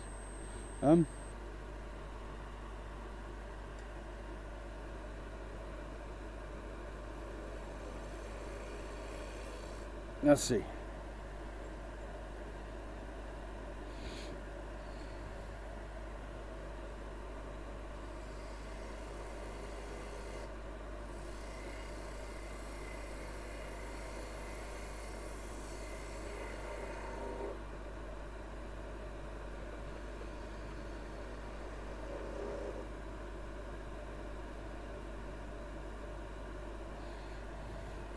So, just gonna go with the making a recess, and making a recess. The most important thing is you know what kind of jaws you got on your chuck, and you need to make a recess that fits the jaws. So, if you got straight jaws, you need straight edges. If you have jaws that are at an angle, you need to make that into an angle. And another really important thing is the corner down here where my tip of my tool is, that needs to be accurate, really accurate and sharp. If that is not sharp, you can have issues of the piece not sitting properly on the in the jaws, which means it will dislodge, fall off, or just get loose. So it's always really important to make sure that you're getting the right angle for it. Now, getting the right angle and getting the right diameter is important. The right diameter means if you're making a recess like this, you take the jaws, you close them all together, you measure the outside diameter, you transfer that to here, and you make it into it, and then you put the jaws on, you can expand it, and the jaws only expand a little bit. Ivana, hello and welcome in. So the jaws will only expand a little bit, and that's what you want, because if they only expand a little bit when you go into the hole, you will have full contact all the way around the jaws. The jaws, if they're open a little bit, a little less than this actually, you have a perfect circle on jaws, which means you will have full contact all the way around, which means you have a good grip. Now, if the jaws is opened quite a bit more, that circle gets distorted. So let's see, like this. Now that circle is distorted, it's not perfectly round, which means if I expand in a hole with this, you will only have contact here, here, here, and here, which is a bad grip, and then you have a higher risk of the piece falling off. The same goes when you clamp on a piece.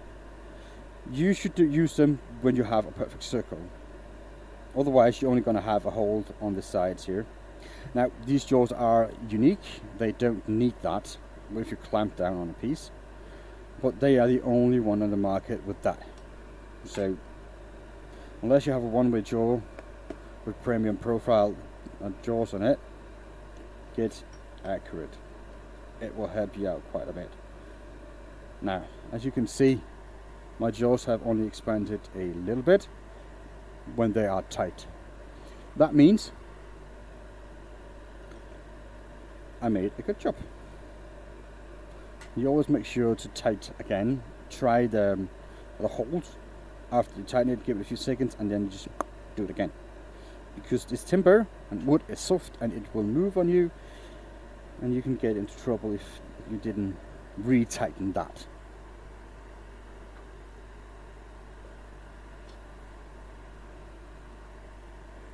Okay, so it feels like I need to replace that gouge again. I'm running low on gouges. Good thing I'm not going to be here all day though. Now, as you can see, I'll take this down. If you make your recess well and accurate, when you swip the piece around, you will get minimal of moving. You'll never give it 100%. That's not often that will happen. But the less movement you get, the better, which means you don't have to redo the entire piece.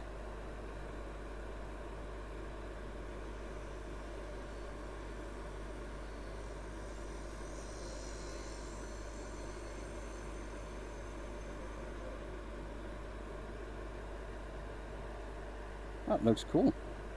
So let me just try that again. Heel on for you new beginners. Pull back until they start cutting.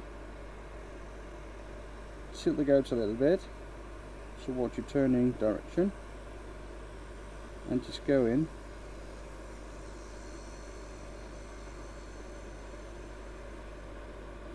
And there you go.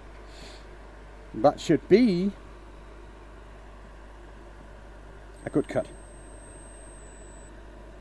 and it's really not too bad.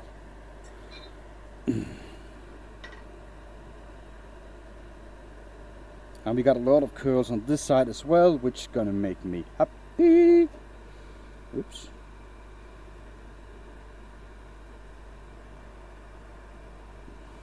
And the thing is free, so don't worry about that. Let's see. So let's go down a little bit for the speed when we sand, because we sand at a slower speed. So what's going on with you people? I mean, we got 140 people here and nobody's talking.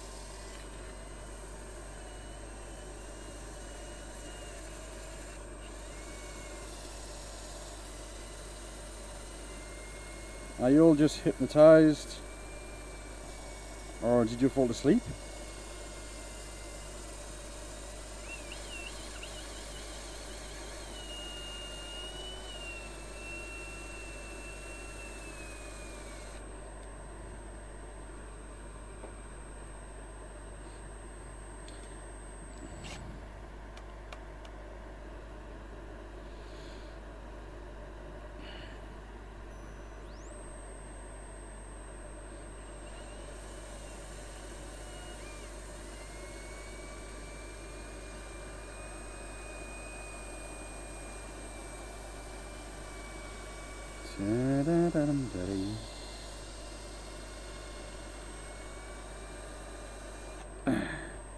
Was it my tutorials that, you know,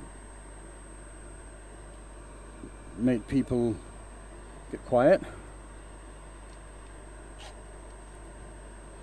I mean, 77 Rocket Workshop, whatever it is, said he would be here. So I guess he just fell asleep, right? Because I'm guessing they got a little bit drunk yesterday on stream.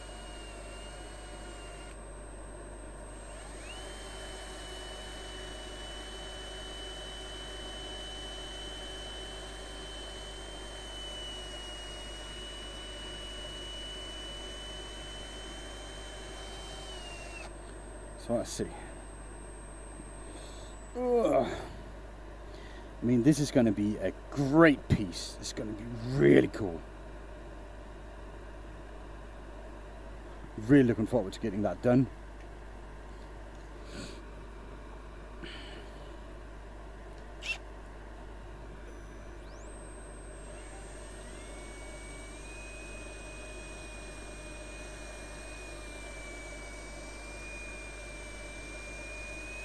I'm going to use wax on this one.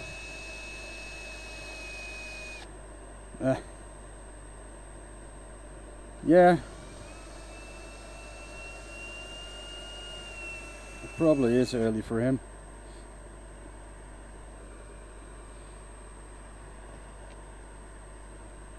I mean, we've just been live for 2 hours, so it's not that bad. I mean, probably if all goes well, we can make a third one.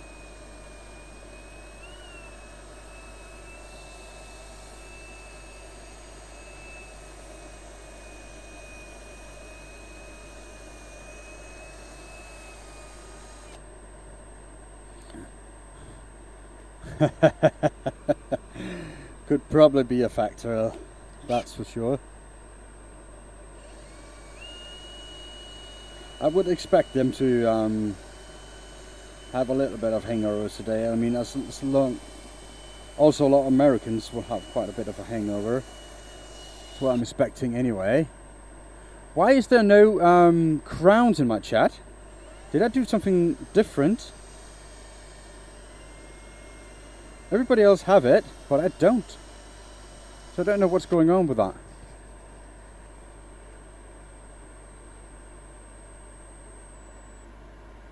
Okay, thanks. I'll look into it. Just get me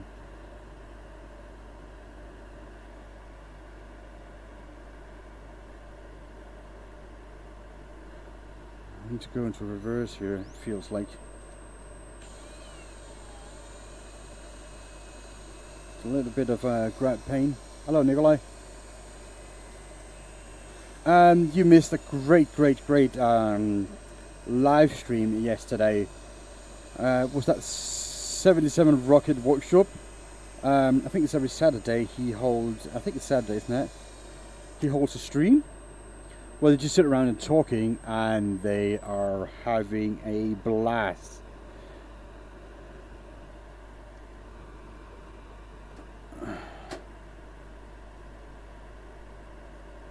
Wax on, yes, we're gonna wax it on. That is for sure.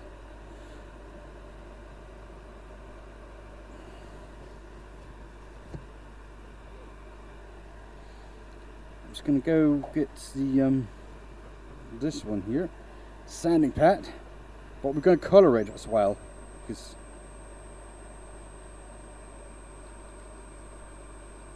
otherwise that's gonna be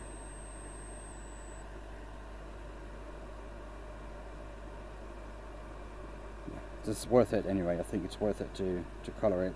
So we can do blue and yellow just to show off the yellow, but the blue one is actually really dark, the midnight blue one. I'm going to use the Hampshire Sheen gloss wax because I really like it. It's going to be really sad when that goes out of business.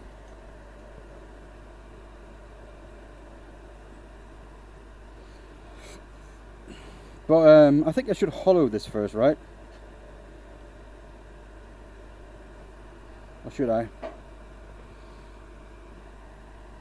Bonjour, Jean-Michel Julien.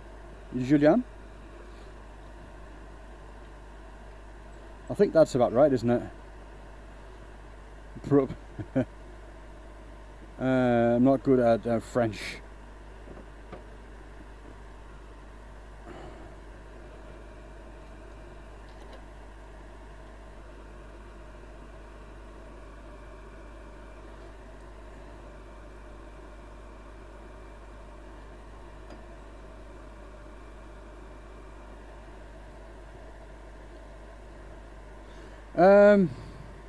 You're probably right. 58 away, to be precise.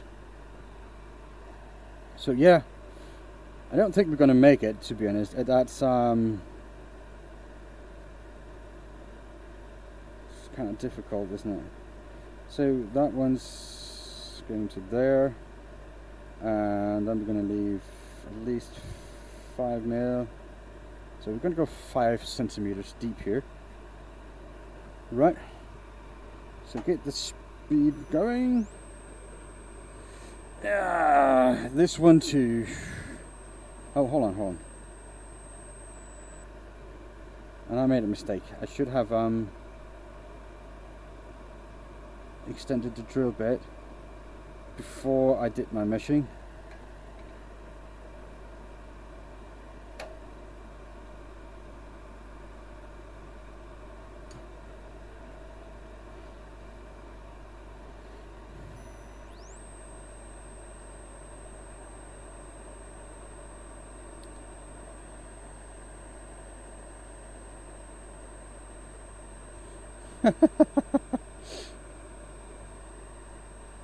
Starting to drill in reverse. I'm surprised it even got traction starting to go.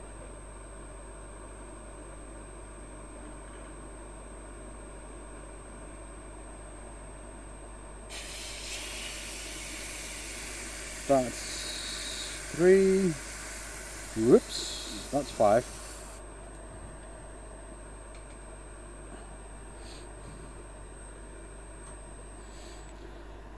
So let's see. No? That's 43.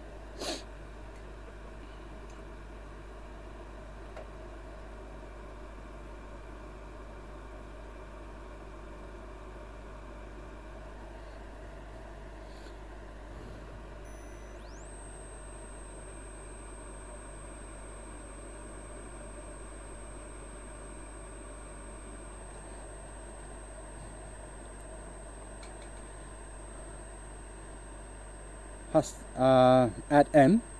You're trying to give a message to Michael? Antonio.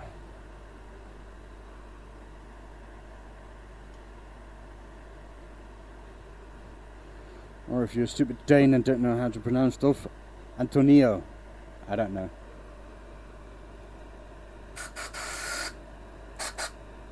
I think this is about right. That's good. Yeah, we don't know.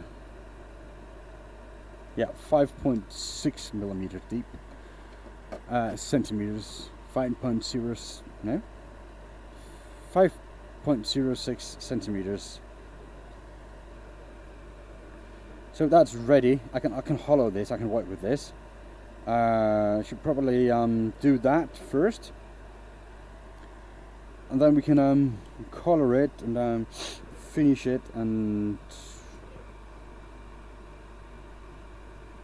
Yeah, it's because it's going to be a wax. It doesn't matter, does it?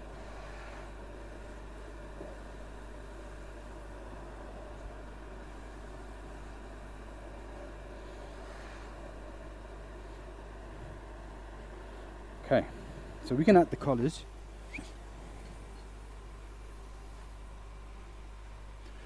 Turn that off. Take this off. And let's go with the blue and the... What goes well with blue?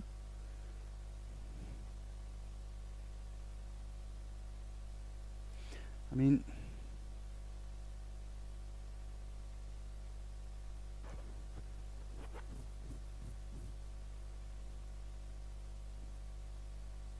What you guys think? I mean, asking you that too many times is actually going to get in.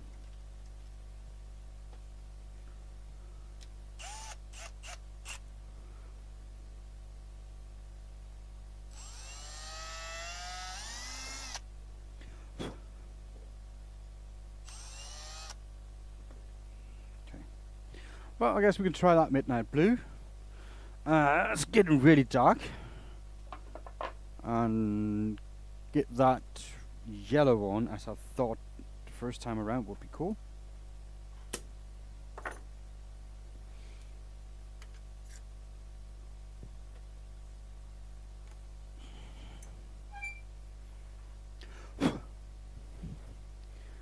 Smurf, what's this good with a... What's good with blue? A Smurf.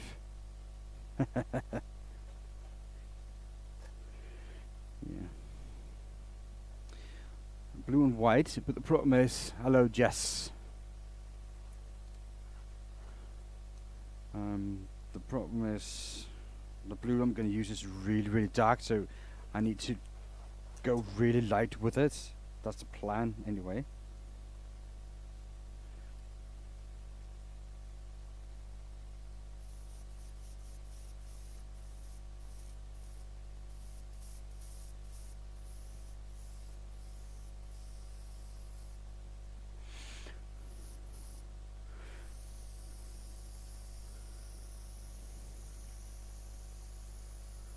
But it looks really dark.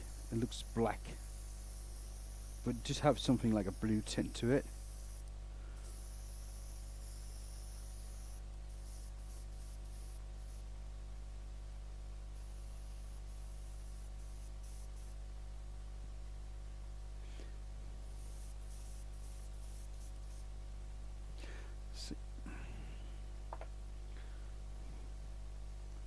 there's something wrong with my bottles.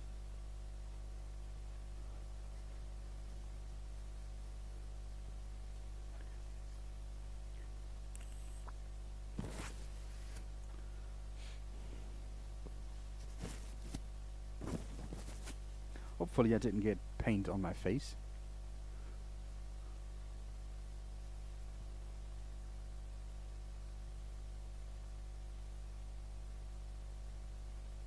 But yeah, we'll see.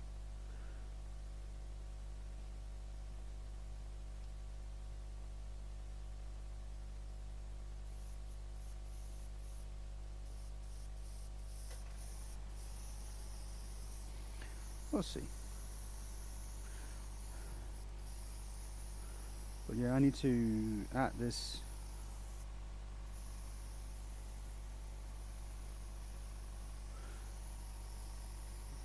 to the entire piece. I probably should apply for a new airbrush since I use it so much. I don't think this is working just as well as it should right now, to be honest. It's something's not working properly with this, and it's annoying me a little bit. I don't know what it is, because I'm not really into airbrushes. I just use it to apply paint.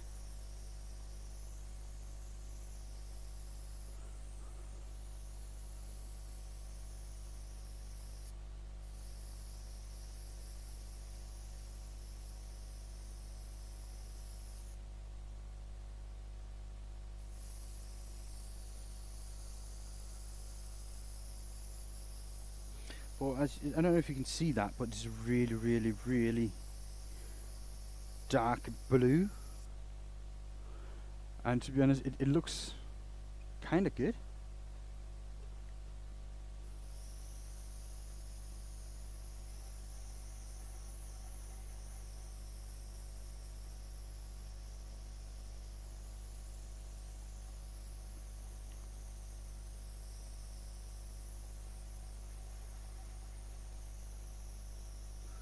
But yeah.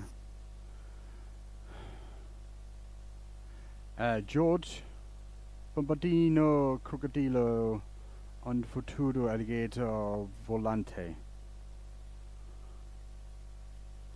Is that something brain rot thingy?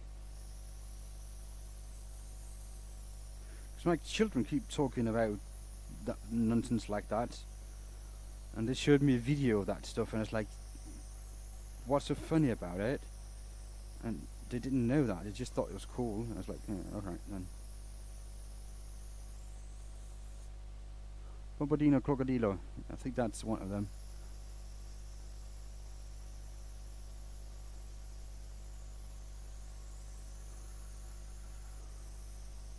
Oh, I could, what are you making, sir? I am trying to make a coloured vase. Now, this is just the first layer of colour paint, so don't worry. It will change character quite a bit soon as the next layer is applied. Hello, George.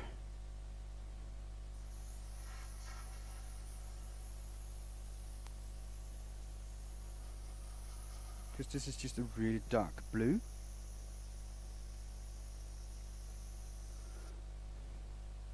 And because this is this got some figure to it, this piece of timber.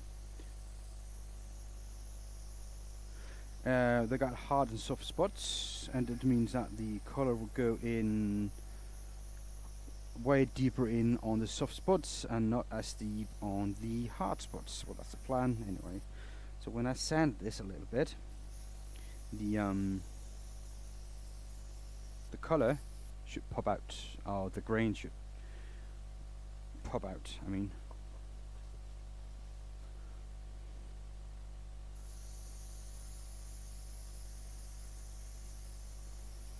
So we'll see how well it goes. Right, I'm just emptying out my airbrush. So there you go. Get that back. And now we need to sand a little bit. We need to, I think we're going to go with something like this. This should be 240. Yeah. So we're just going to turn on the dust extractor for this.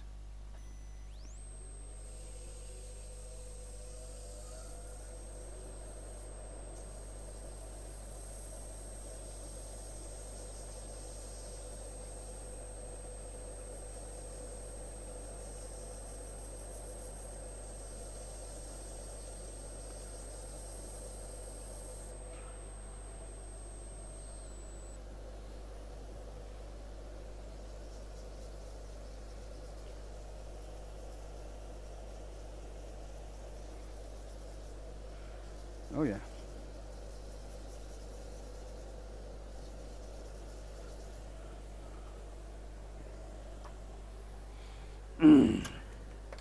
Now let me just put on this.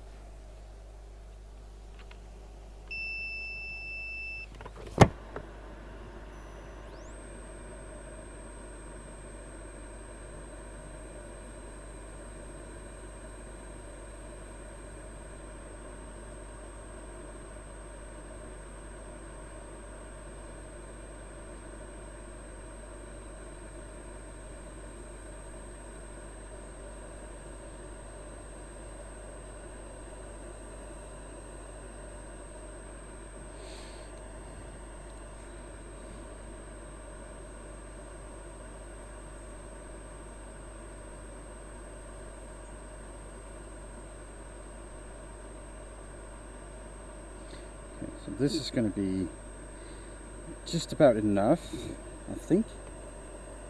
We'll see. Yeah.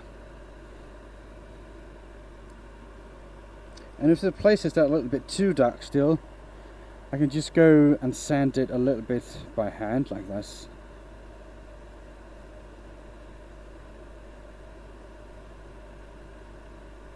And I can also get rid of some of the lines that the sandpaper made.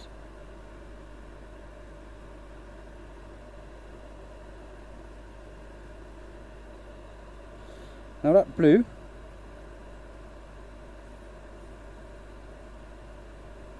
should be out of the airbrush system now.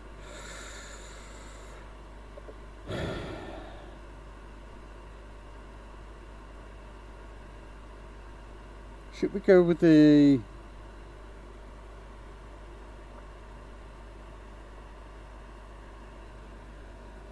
I'm going to go with the honey. Right.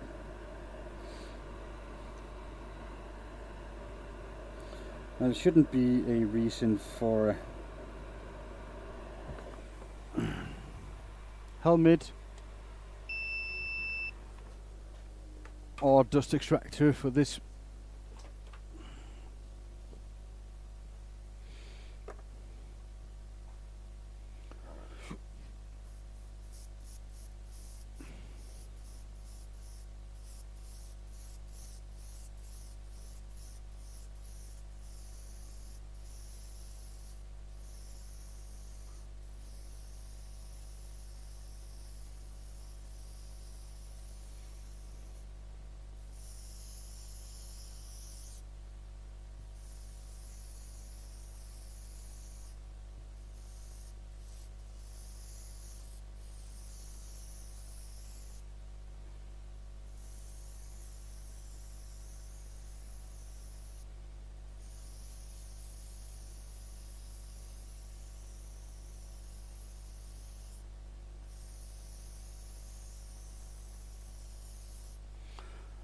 So I think this is a lot better.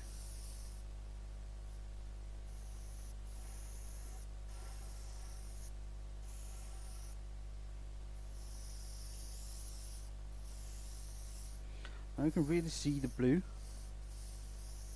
is popping through in a good way, right?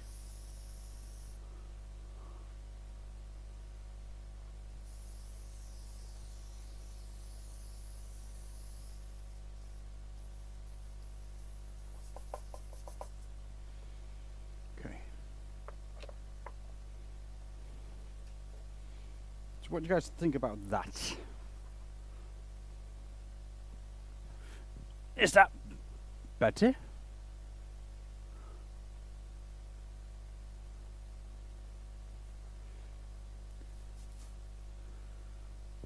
I think it's cool.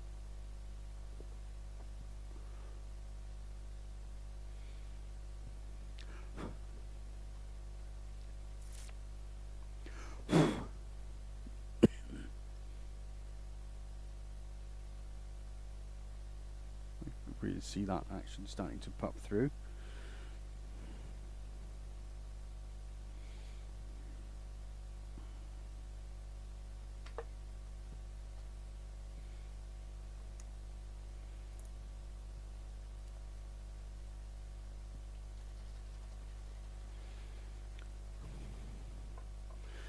Yeah, thank you, Neolite. Let's see. I think it's cool. Now we're going to add some products to it and get the colour to really come out, because right now it's a little bit bland, and you know, it's like it's holding back a little bit from us. But I'm pretty sure that when we do a little bit of product and a little bit of love, this will turn out well.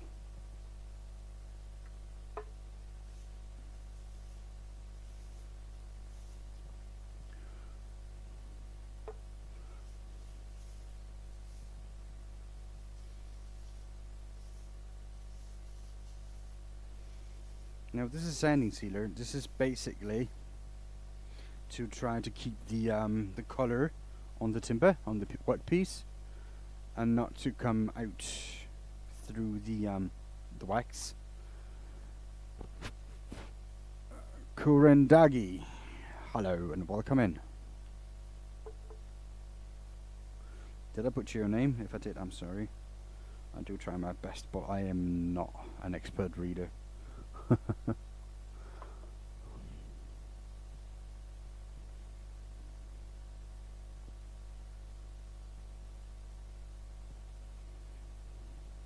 But hello to you though, again. Yeah, if you haven't already, feel free to leave that subscribe button, to hit that. My goal is to get to 5,000, and today, actually,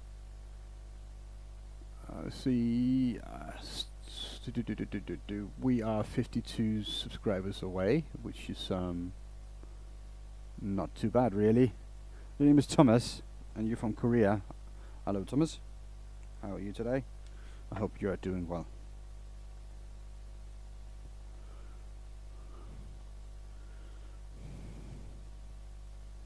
I don't think I had anybody from Korea before, so I think that's pretty cool. I might have. Someone put in the signs, and I don't know if that's Korean or Chinese or Japanese or whatever.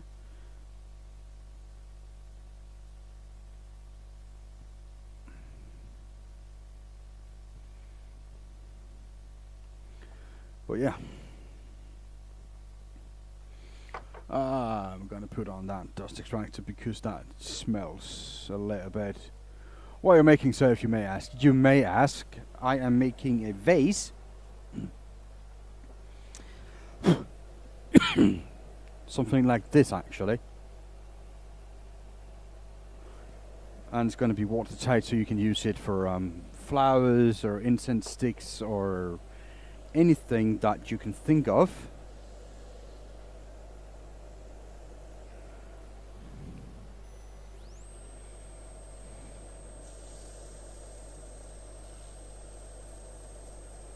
And I made a few so far. This is number 2 today. And I'm just making them because I think they're cool.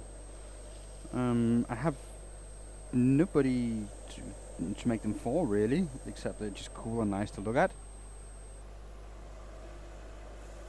I'm thinking about putting them up on a Etsy shop or something. I'm trying to sell some of them because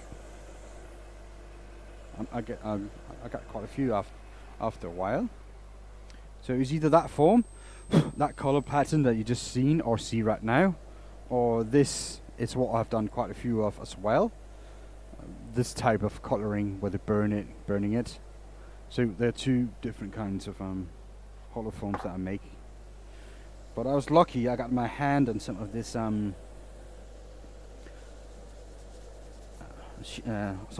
timber, and I think this timber is really nice. So I'm trying to make something with it. So after I'm done coloring and adding a finish wax on it, that's what I'm going to do right now. I'm going to hollow it out so it's nice and hollow.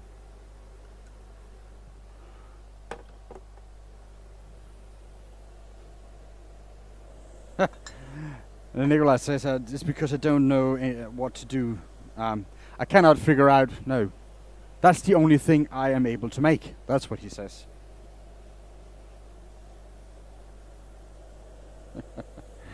And you're actually wrong. Does it durable for a long time? I had a wooden ball. I was little because I used to break my ball, and my dad made a wooden one so I can eat without breaking. It depends on how you treat it. If you throw it around, it will break. But if you handle it like any other vase, this actually, it will last you a really, really long time.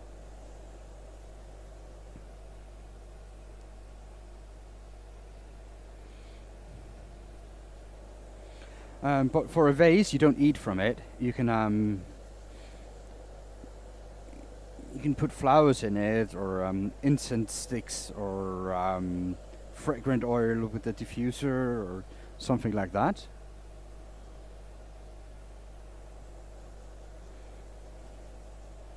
But yeah, wood is a lot more durable than ceramic, not ceramic, porcelain.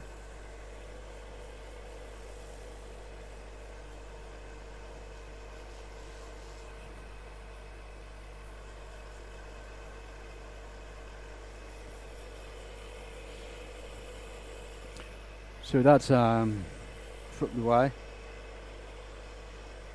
Well, if I was able to make, a father was able to make a bowl. My father was not able to make a bowl, so you got that going for you. He had other qualities though, but bowl making was definitely not one of them.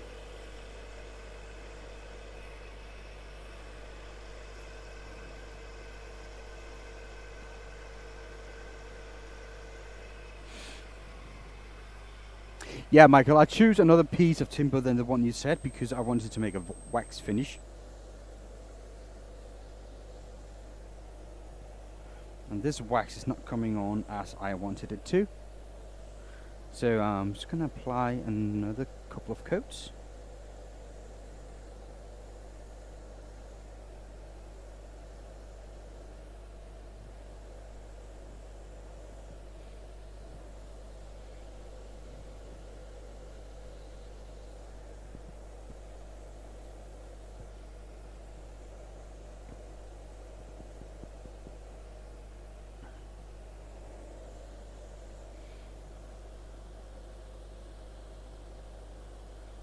Or at one point I can go with the friction polish. I think that should work good as well for a piece like this.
Oh well, still not too happy. But it does look good. I'm just not happy with how the wax is coming on to this.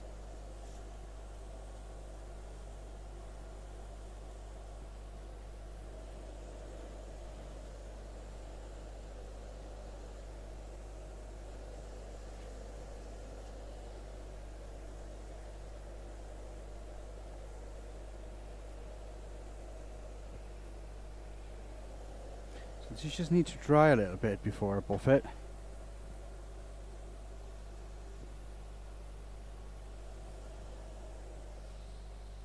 Do do do do do.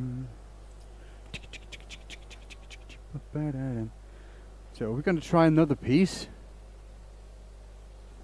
after this. I mean, we've just been here for like 2.5 hours.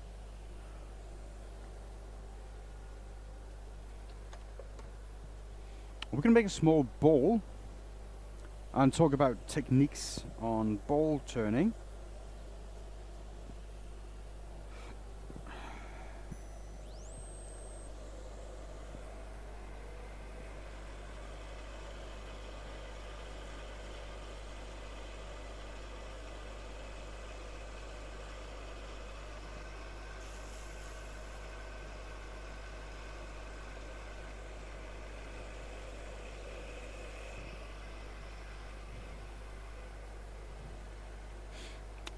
Hello, sir.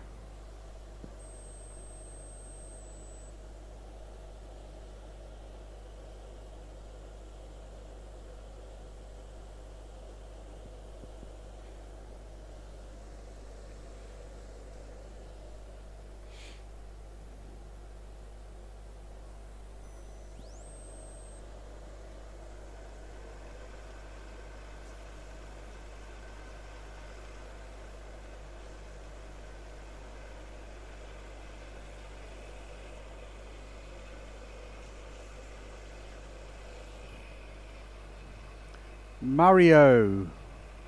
Hello.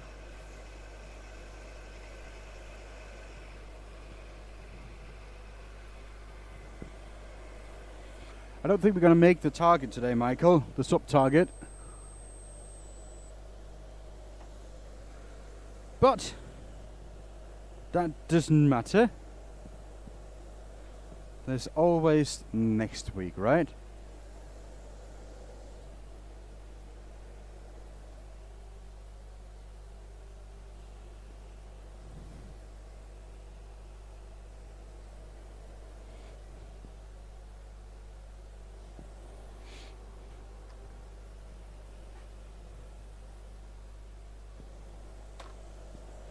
So now we need to hollow this. And to do that, I'm just going to repeat the process.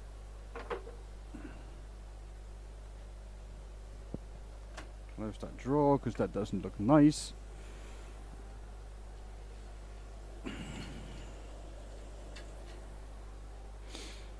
Get my tool rest on. Right. Now, let's just, before I go too crazy on this, I just need to make sure that I am the right depth.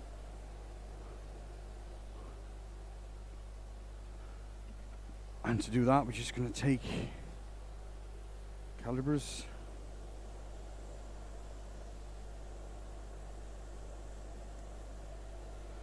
Zero them out.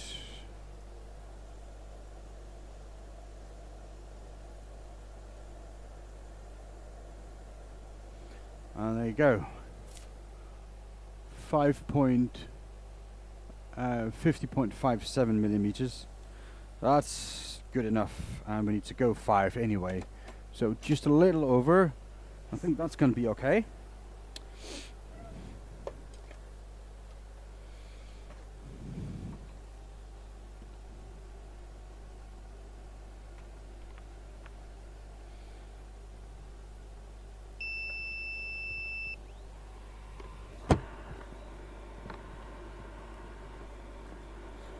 Okay, Let's see. Let's hollow this.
So this is done, for those of you that are new, by feel and touch and my imagination, basically, because I don't know where my tools are inside this vessel. So what I'm doing is I'm doing it by feel, and so I feel with my tools and I feel where I need to go and hollow.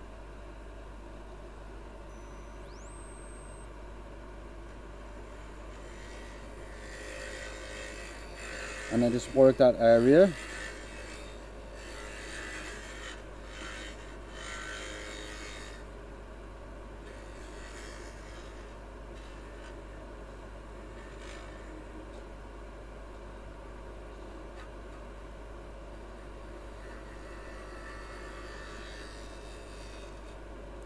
The best as I can with the tool, and then I take the other one. You basically need two tools to do this. One is straight and the other one is bent.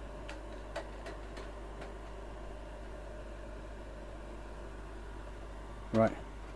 Oops. Now the bent one needs to have support from here when it's working inside the vessel. If it's not, it will bend and you cannot control it. So that's why it is like this. And this is where it gets tricky, because now it's not a straight tool anymore, now it's a bent one. And I need to feel with the tool where the materials are that I'm removing, and also not going through the wall, because that is a real possibility.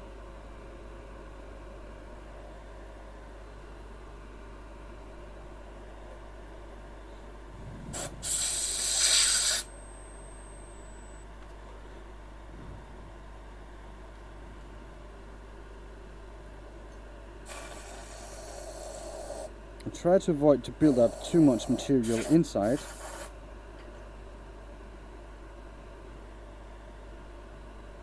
Because that can, at some point, create an issue for you. So before I start, I just feel, and the roof, the part up here, it's pretty nice. I don't want to go much thinner, but I got like, I'm right here, and I need to go all the way out almost. So I got a lot more materials to remove.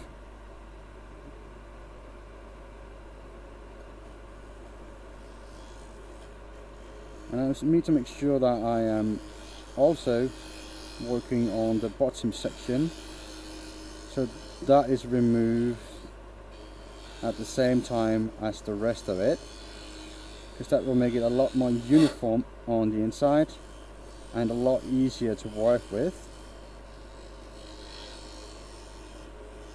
Now I think I just went through, I do, are really close to right there,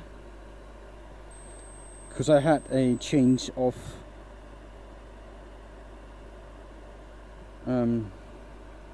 colour on the timber.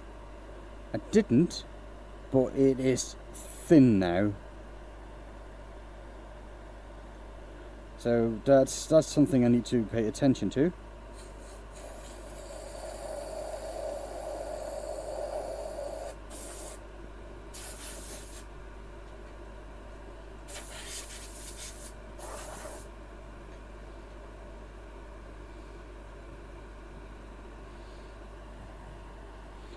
Oh, actually, it is pretty thick still. It was nothing to worry about. It's just, but I still have a lot more material to remove on the outside, so that's what I'm going to work on.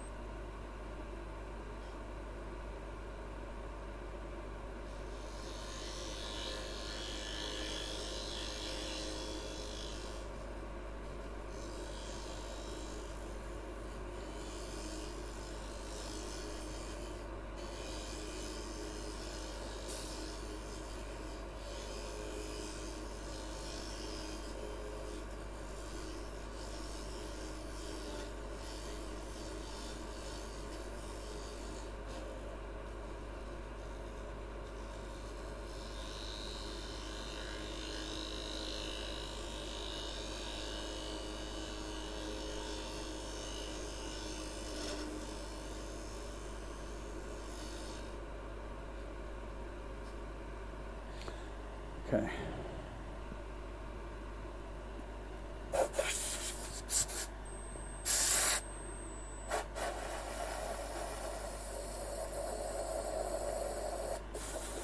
Divide. So that is a lot thinner now, which is what I wanted. About the side, I think I still have material to remove to make this really, really nice and cool. Once I'm going to make something that's cool and thin.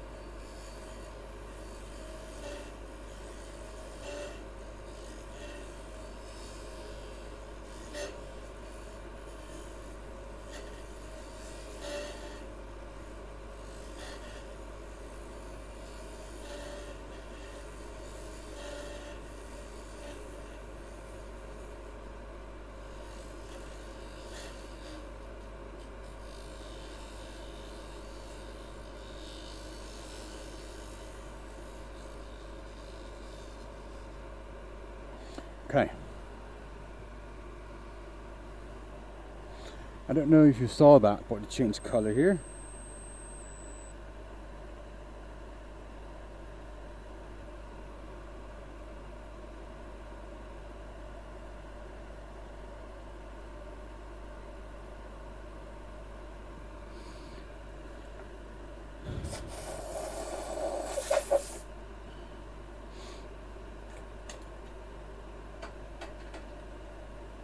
So now I'm going to go in with the straight tool again. I'm trying to clean up the bottom, and yeah, because there's still a lot of material out there that is not good.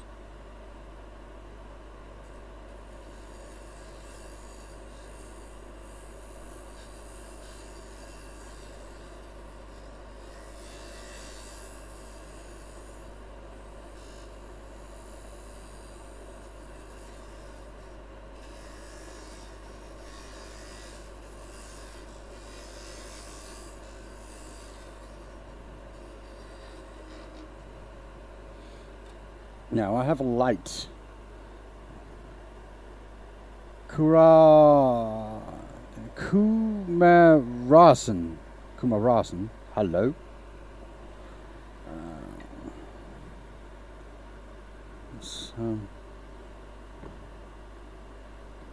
Some of a name, I must say.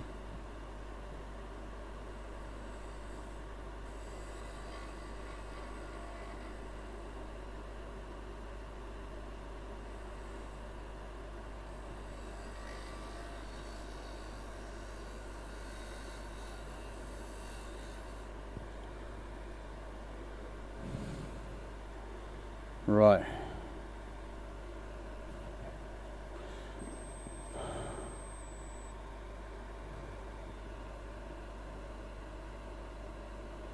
I think this is about the thinnest one I made ever.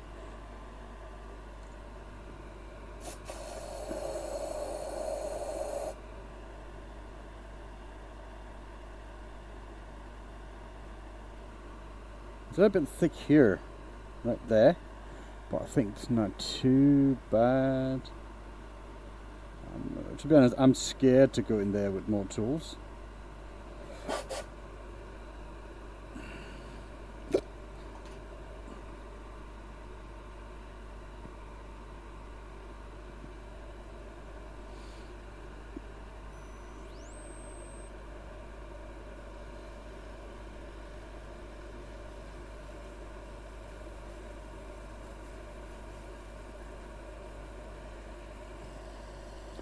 So, yes sir. Should we make a ball video really quick on how to make a ball?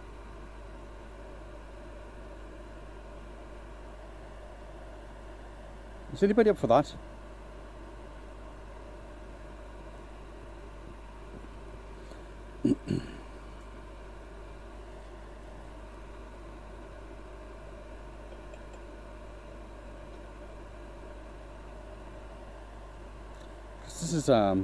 This is done. I should probably polish that a little bit.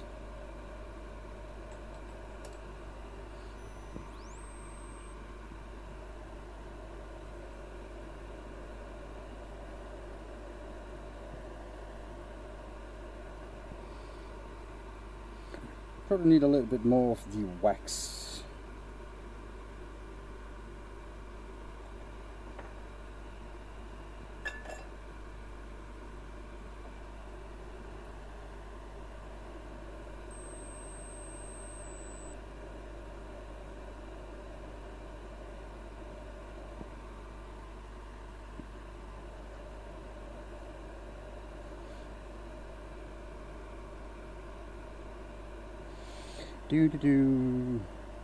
Milout. Hello and welcome in.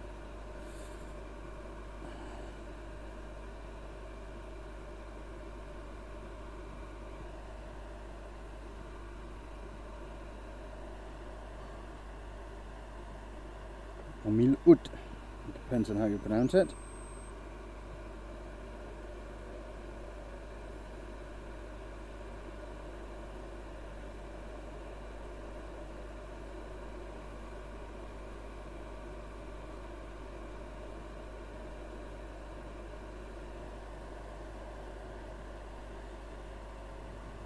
Today on As the Wood Turns, well, it turns out it spins.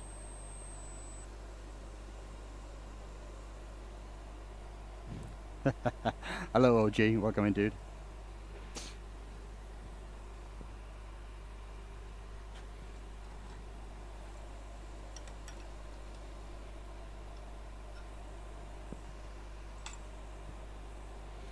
There we have a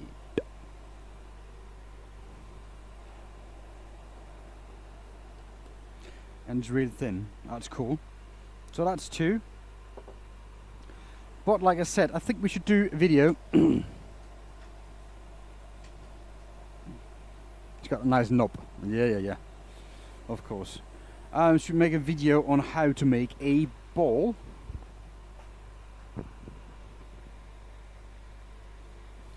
And we can do that rather quickly and rather easy.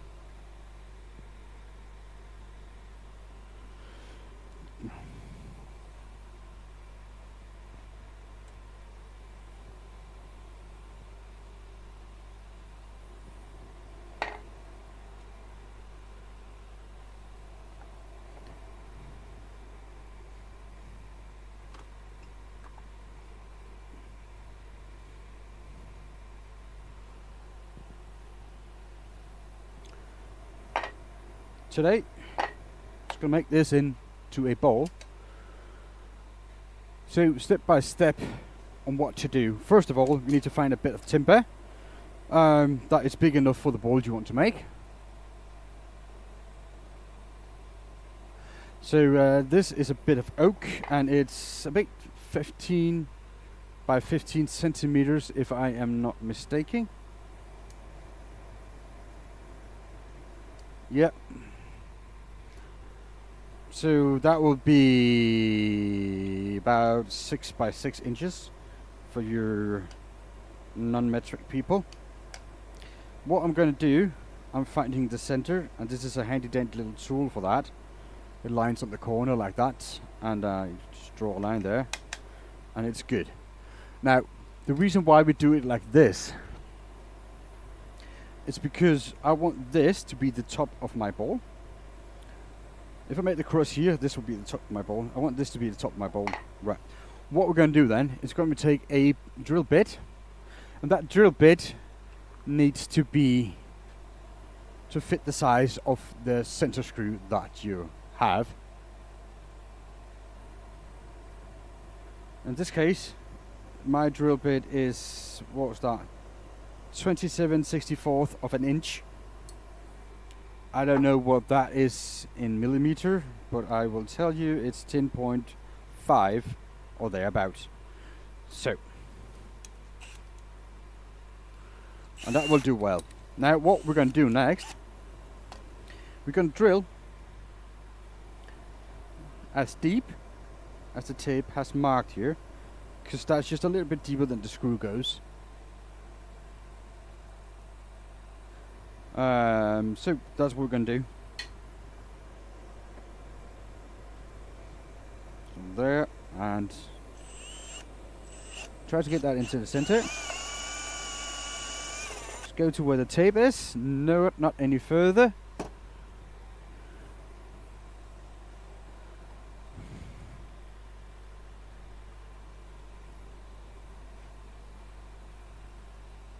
Now, for a chuck, now this is a one-way chuck, you might have a different chuck, but the chuck normally always comes with a worm screw. They work just about the same, all of them. This has groove on it, those screws align with the screws. So there are 4 grooves, because there are 4 set of screws. And you put it in, and before you close it and tighten it, you just wiggle it and see if it is like it in the slot. And also, you pull it out. Make sure it's pulled out before you tighten the chuck. And the chuck doesn't need to be that tight, it's just need to be like that. Then, just take the wood, the timber, the material, and we screw it on. Right. And it should be a little bit tight. Now my tailstock has a lock on it, and I use it. That lock for my lathe is designed to lock the tailstock, the headstock, sorry, so I can put stuff on it. Some lathe doesn't have that option. Some lathes have that option when it's not designed to put pressure on it. It's just for indexing. Right, so when you got stuff on a worm screw like this, always use a tailstock for support, because it is not the best hold, and it never will be, but it's good enough as long as you got a support for it, and until it's round, because then it's going to be worth it. Right, so I'm going to wear my helmet, my mask, because I don't like wood chips in my mouth, and if it's stuff starting to fall off, we can get in trouble. Right. Starting up a piece like this, it's really important to go at a slow speed. So start the lathe up rather slow. This is about 400 RPM. My lathe is a really heavy one, so I can go higher.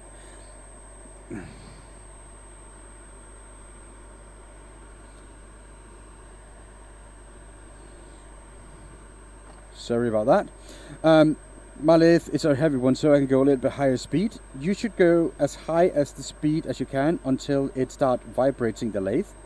Now this is about where my lathe starts to vibrate with this piece on. That's about 1000 RPMs. And there it is, and you turn it down a little bit. Right, the first thing we do is we take our gouge. This is a 1/2 inch ball gouge, by the way. Put it to the side there, and had the heel touch the timber. Now that's the heel touching the timber. You cannot see that. Oops. That's the heel touching the timber, and we start to twist it slowly until it starts biting, cutting. Now you see that cuts.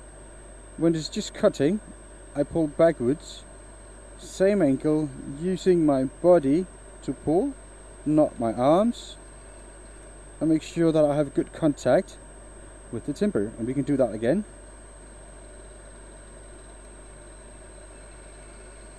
Right. And we get a little bit more aggressive with it when we get confident with it, and tilt the tool a little bit more so it takes a bigger cut. That way we remove more material. Now all we're doing right now is make sure that our bottom is flat, so we got a nice surface to work from. So about 3 to 5 cuts is normally what it takes for most timbers. Right, that's that. Now we need to work. Now this is flat and nice. We need to make this round. Now I can go with my tool rest like this and have it beating into my tool all the time, doom, doom, doom. Or I can take a spindle roughing gouge, and do the same. But there's another way and an easier way. Right. Take your tool rest again. We didn't move it from before. This is still the same position. We just believe that.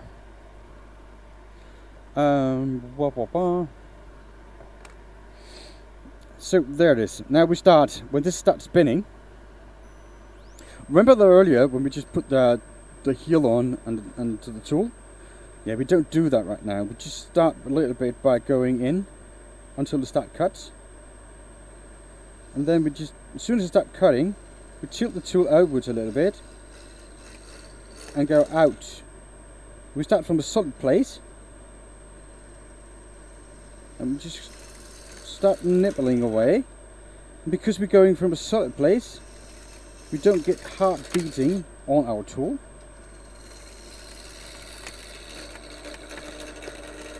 Right? And we just keep doing that until we removed as much of the material as necessary. And we don't want the tool to go too far over, because then this gets unstable and wobbly. And it's bad for the tool, it's bad for the handles, it's bad for you. Now at this point we could probably go a bit higher with the speed. Yeah, we could go to 1200 now before the vibration starts. So that's fine. I'm just going to keep working it like this, making sure all the time that our bevel, this is the bevel, right there, that part that is ground away, has contact with the timber at all times. So now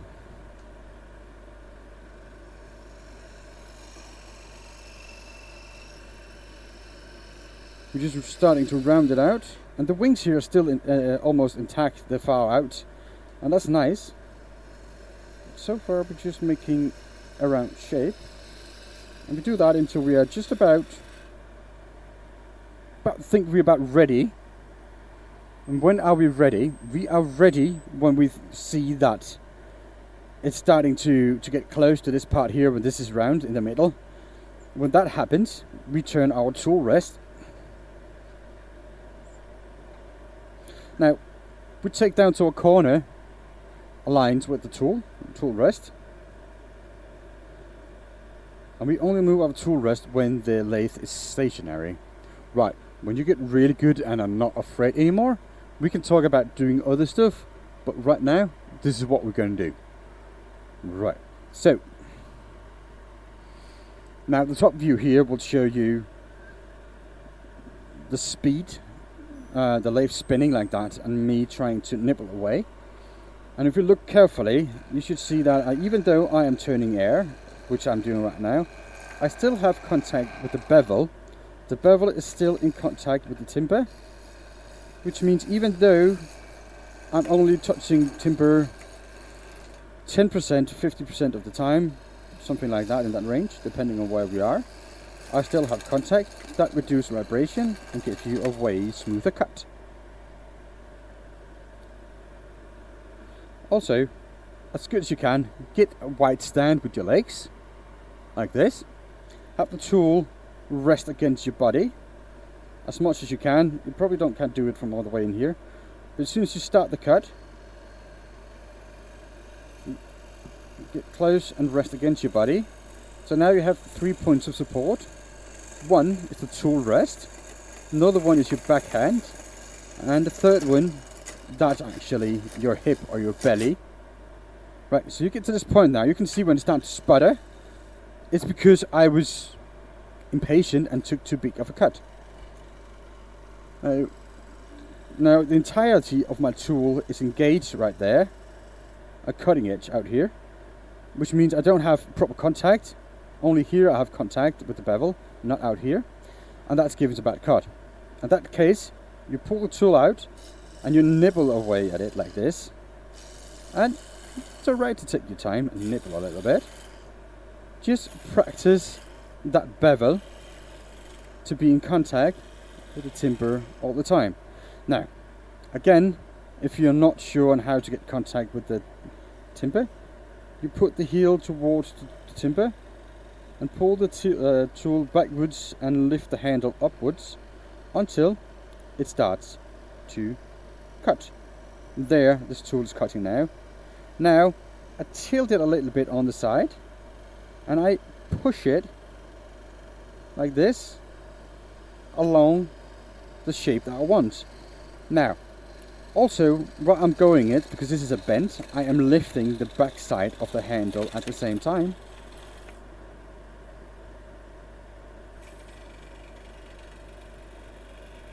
And we can just reduce that a little bit like that. So that is how we're starting to rough it out. And this is just 1/2 inch ball gouge. It's nothing big. I didn't use spindle roughing gouge.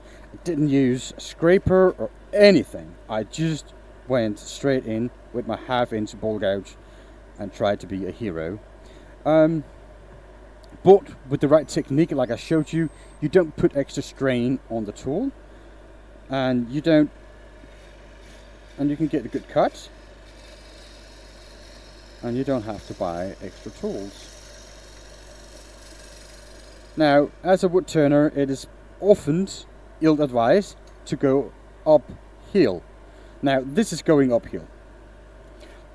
But if this was a spindle blank, this was going uphill, but this is a ball blank, which means that it's going to be okay. Now try again to get contact, the tool towards the timber, and when you have reasonable good contact, the tool should leave a smooth surface. Right. Now we are at the stage now that we can get the speed up quite a bit now, and I would advise you to always have the speed as high as you're comfortable with, but also as high as you can without the subject or lathe vibrating. Now my lathe is really heavy, so I can easily, this is 2,500 RPMs, and I have no issues whatsoever with that speed. I can easily do that. Now I just want to make sure that my edge here is completely rounded out.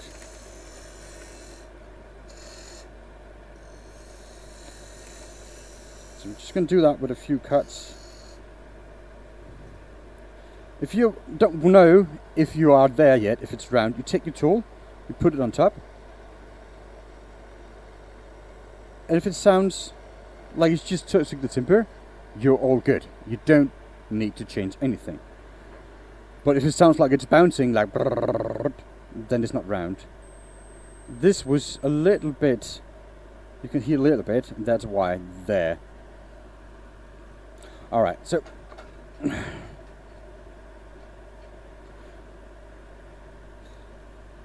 let's just make sure, like a standard tool that you would buy. I'm not talking about brand, but standard M2 steel H, which if it's just stamp HHS, will hold an edge for about 10 to 20 minutes. In oak, you would be surprised if you get way more than 10 minutes. In the softer wood, yeah, you can probably get 20 minutes. So there you have it. That's how often you should sharpen your tools, between 10 and 20 minutes.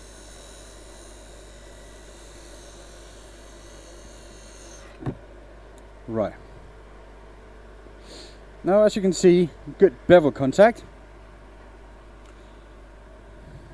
and a sharp tool. Of course, going downhill leaves a surface that really don't need sandpaper. And that's it, really. That's all you need. This is ready to go straight off. And that's all you need. But we're just going to make a few more cuts to get this ball to be a little bit more ball shape-like. So I'm going to need to take a little bit more away from around here to around there. I think that is where I'm going to stop it. So let's just do that.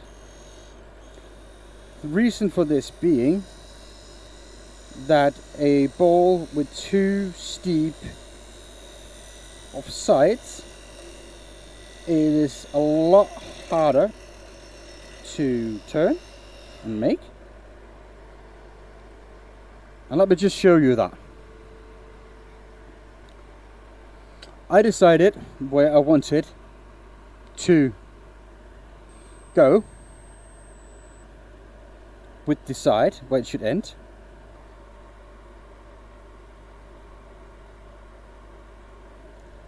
And that's the line I made. It's right there with my nail.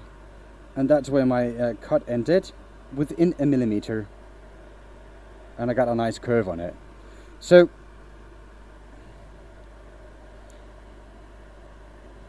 and this is not a bad surface. It's close to perfect. But if you want to clean something like that up a little bit, let's say you made a bad cut and you got torn grain on it. Let's say, if I can't do it, a lot of turners would go in like that with the tip of the tool, and you will get a cut like this.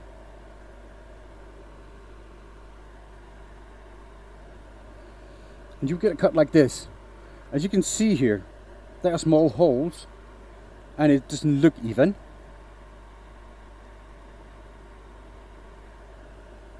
Let me just try to zoom in a little bit more. That's the closest I can get. But here, you got small holes. That's because you're going straight up against the grain. But it also because you hadn't had a proper tool presentation. And you didn't have contact with the bevel. And the cut is a little bit uneven. It's wrinkly. It's because I went in with my tool like that without contact.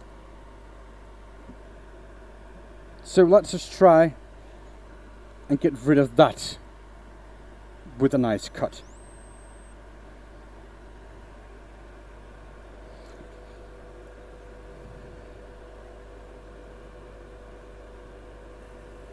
So we put the heel on, pull the tool down a little bit,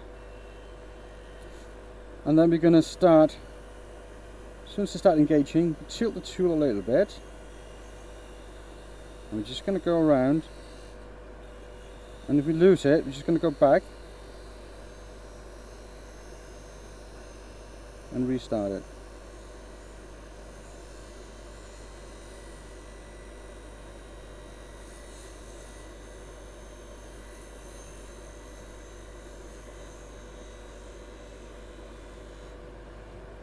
Now, the shape is off a little bit from what I imagined that would be great. And also, I had a little mark, well, I moved my body a little bit, so I made a dent, a line there. That's my fault, it's bad. But most of this is really good. And a little bit of 240 sandpaper, maybe 320, and this is a perfectly good surface to go on with again. Right, to make the next part of this, we need to flip the piece around.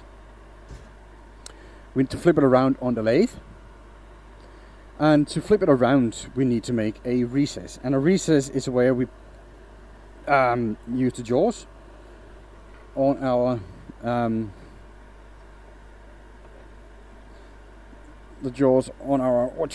chucks, right? And there are two different kind of jaws. There are jaws that are straight, kind of straight out here on the outside, and there are jaws that are really heavy. Let me see about that angle. It is conical or dovetail shaped is what they're called. If you have dovetails like this is way too big for this project anyway. If you have dovetails like this, you need to measure this here, go in and make it out a little bit, cut out. But we don't have that. On the jaws I'm going to use, we have jaws like this, and they're straight, and that's reasonable enough to make the hole straight. What we're going to do, I've always my calipers. I have one set of calipers that I have set up for the jaws that I prefer to use on a lot of projects. Now, these are measured when the jaws are closed all the way, and I measured this to the exact same diameter and added 1 millimeter. Right. When we do this, it is really important to make sure that this part of the tool does not touch the timber. Right. So this part here does not touch the timber. This one is rounded a little bit, so if it does get close, it doesn't bite as hard. Now we offer up this side, and we offer off the other side to see if the ring matches, and if it does, we make an indentation. Now, that indentation is telling us how big a hole we're gonna make. If you're a beginning wood turner, you can take right now your parting tool and part your way in like that. If you're a little bit more experienced, you just take your ball gouge like this, and you just turn a straight in hole like that. Now be careful here, you don't want to go too deep all at once like this.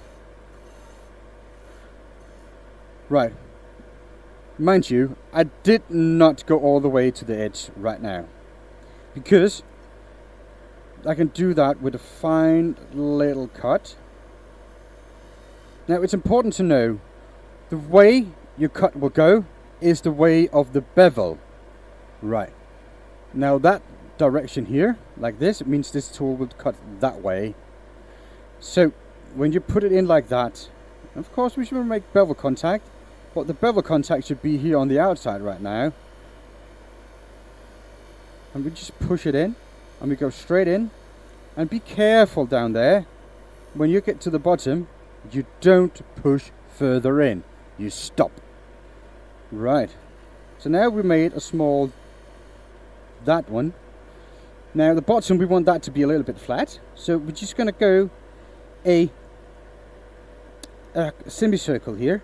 So we're going to go in here, have the tool to start engaging, and push it towards the center while pulling the handle upwards.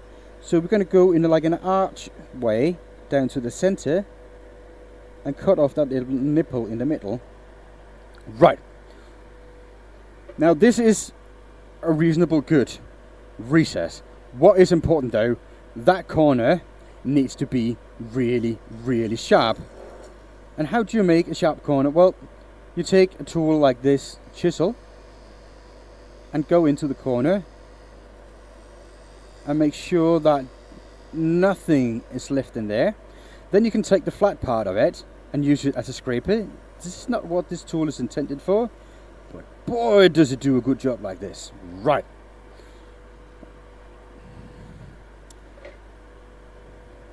So there you go. Now, if we don't have a chuck to reverse it again at the end to clean it up. We finish the outside right now. So what we're going to do, I'm just going to clean that up because it's got a little bit of torn grain right there. Be careful with the rim here. We don't go too close. This should not be too thin because this is the timber. This is all that's supporting the jaws, and we're going to put a lot of pressure on our jaws because we want this to hold pretty well. So what we're going to do, we're going to take a tool and reach out to the other side of our lathe, off of the heel, and pull down until we start cutting. And then we're going to make a push cut. And this push cut, we're going to take care of it, babysit it, because we just got 2 points of contact. And we should not talk while we do this. We should concentrate. And as you can see, I'm going to leave some lines. I'm going to leave some lines because I don't have a third point of contact like you would in your hip or whatever. But we're still going to sand this, so that's going to be fine. Right, now's the time. Lathe, stop. Now the lathe, stop, remove the tool rest. Let's just see. Now that little bit of torn grain is gone and everything here looks great. So let's start sand this, the back side of it, because we're going to play like we don't have anything to turn this away from at the end. So sanding it, when we sand we go down in speed, 600 to 1000 RPMs. That's its recommended. The sandpaper would last a lot longer. It just take a little bit longer to sand. Now when you do this, be careful not to sand the walls here of the tenon, the recess, sorry, because so let's see, I said we're going to start with 240 grit sandpaper because I think that should be plenty enough for this. I'm just going to use a rotator here, a rotating thing, and because that goes a lot faster. It's just a sanding bit attached to a battery powered drill, and I'm just going to sand really quickly. I think this sandpaper is a little bit worn.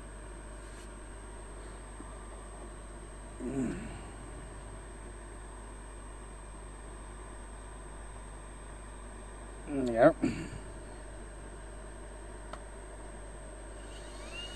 There you go.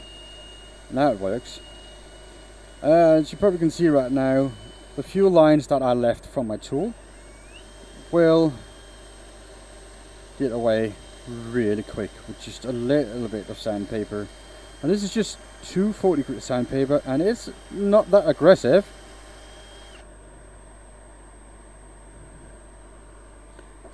So that's it really. It is not completely done yet.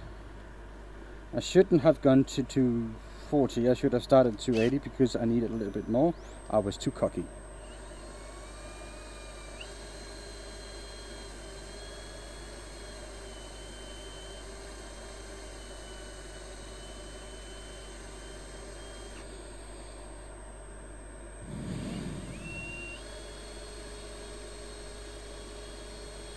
So just really quickly like that, and that was well worth it, going down 1 grit, and just at the 240 again, and we don't need to sand it much more than this.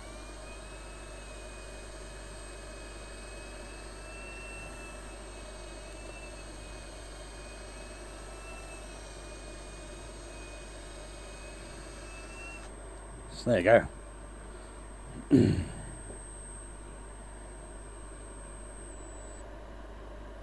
And that looks really nice. Right, now this needs to come off the lathe. So we block the spindle. Different lathes have different ways of blocking the spindle. Mine has a thing to do it. So I can block the spindle and turn this off like that.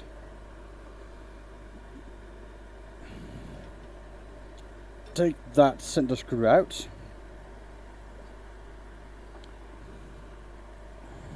And now we see how well I made the how well I made that recess.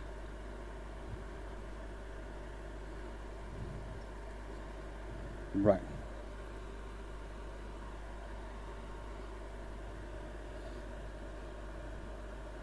There's a little bit of play here, but that's fine. Now I open up. There should be like a couple of millimeters between the jaws. And before I tighten all the way, I like to just turn it a little bit like this and then tighten. Right. I like to tighten both sides. You don't have to, but what it does, because you tighten like this, because this is wood. Wood is kind of soft and it will move on you. So when you tighten the first time, you compress the fibers, and then you turn the chuck and tighten again, and that compresses the fiber even more. And when you do it the third time, you will make sure that you got a good grip. Now, that's the plan, that's the hope, that's what we want. Nothing ever goes as planned. That's why we have our face shield on. Right. Now, if all is good, this should turn rather true on the outside.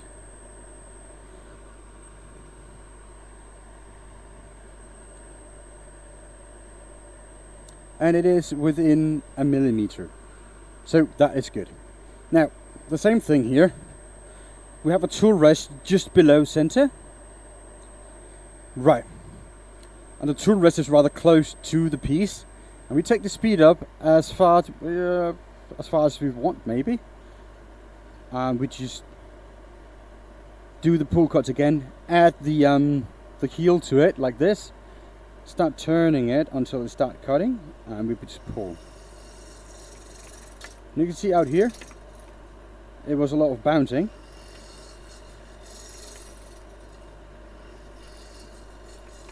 And we just do the pull cuts like that. And there we have it. Right. Now we turn off the speed, and we go as fast as we are comfortable with. Nick, no, it's just a ball for a demo video I'm going to do for YouTube. That's why I'm not replying to chat right now.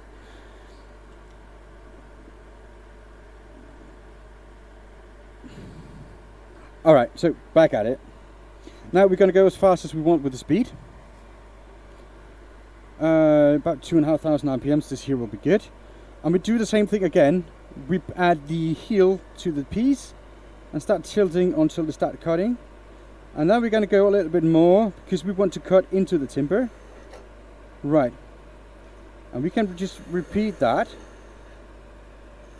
And we're just going in steps like this. We're not going to go all the way down. We're going to stop something like that.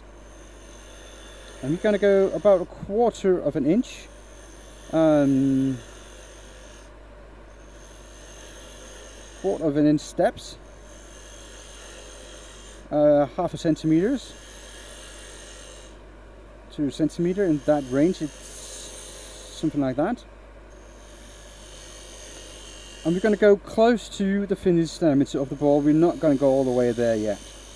Right. Now we got a good place to start from again. So now we have steps to go from again. And we're just going to go again.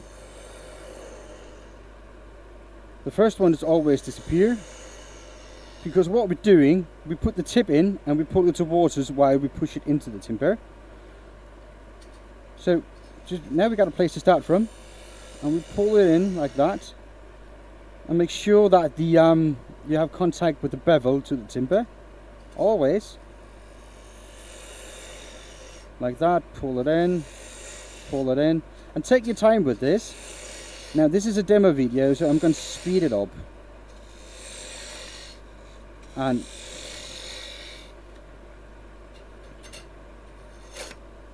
this is what happens if you don't pay attention. It will start bouncing around like that, right? Like this. Now, what you want to do to avoid that is you put it in, hold it tight with your hand, and take care when you offer the tool into the timber And just pay attention to what you're doing and step this down maybe ½ an inch at the time, not more than that, and just take your time. Right, now you think you're about the right depth, and then you stop.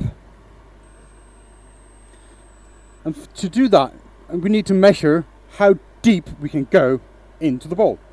Now, the ball itself, the material, it is 5 centimeters deep, just about 2 inches. Right. And I had made a recess in the bottom. That's about 1/4 of an inch, a little bit more. So what we're doing here, we're taking out calipers and add that and going out. So here I am about halfway of the ball. That's about half of the thickness of the ball. So that's halfway there.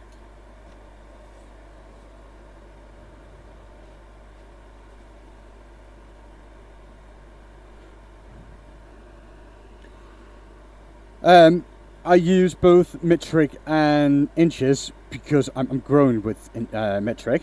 That's what I learned to always use. But all Americans in other parts of the world use inches, imperial. So I learned myself somewhat of an easy conversion in my head for some of the most used measurements. Right, they're not accurate, but they're close. I am from Denmark, by the way. So, going back to the video.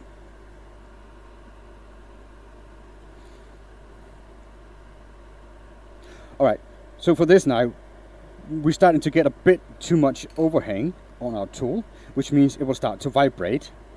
Right, because we got the 2 inches thick material, and we're about 1 inch deep now, and we need to we need to hollow out a little bit more. I want the wall thickness of this to be about 1/4 of an inch. To be about 1/4 of an inch in that range, maybe a little bit more. So what I'm going to do is I'm going to tilt the tool rest in. Tilt it. Oh, sorry about that. Tilt it like that. So now it's tilted into the piece, which means I get more support. Now the tip of the tool rest, it's past the center of it, which means I don't go over the edge. So let's go and start hollowing. It's the same thing again. Now we know I did 3 steps here. 3 steps to get to this depth. So my steps is just about 1/3 of an inch. Now I need to go at least 1 more step. So because I still have the thing at the bottom I don't need to go through. So we're just going to go 1 more step. And that step is we're going to finish it, all of it, in the center. And just why we don't want to go too deep. What we do, we put the tool in, and we make an arch motion towards the center. So an arch motion towards the center, that will give us a good cut. Now we need to clean up everything here. So we start from the outside. As soon as the cut starts, we can actually do this one-handed. I would not recommend it. But as soon as that cut started, we use the hand here to help control the tool and make a nice even cut. Now we get to the bottom of the ball. We raise the tip of the tool by lowering the handle so the cutting edge get higher, and we go again an arc into the center of the ball to get a nice cut and clean cut. Right, now we should want to make this a little bit thinner. Right now it is about, let's say, 1 centimeter, it's about 11 millimeters thick, and it feels like it's just about the same all the way around. And you don't need a fancy feeler gauge. You got your hands, you just feel like that, and you got a pretty good feel on how it is, really. And we're getting really close to what I want. I want just a couple more cuts. Before we take the last cut, we take a fresh gouge. If you don't have a fresh gouge, you sharpen what you have, because the tool you have lasts for about 10 to 20 minutes. That's what you can expect, unless you got something like an M42 steel or M42 Cryon hardened steel. If it's just labeled HSS, you can expect it to last between 10 and 20 minutes, depending on what you make, what tool you're using. And no, the brand does not matter. It is the tool, and that's it. Right. Now that's reasonably good surface. You can see there are a few lines there. That is because my tool, when I go, I'm not accurate enough to keep bevel contact. When I lose my bevel contact, that is where you see those lines. Right. So how do we avoid that? Well, we just get better. Or try again. Now the problem is, at some point we don't have enough material to keep trying, so we have to stop it at some point.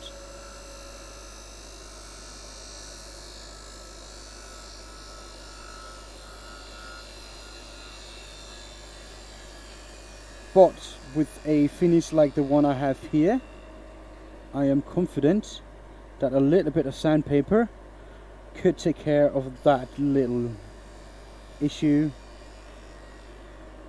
without too much job. Right. Now this is also one reason why I made a shallow bore like this and not straight sides, because it is a lot, and it's a lot easier to turn this than a straight wall one. So if you're a beginning wood turner, I would recommend using balls like this and making them, because I'm sure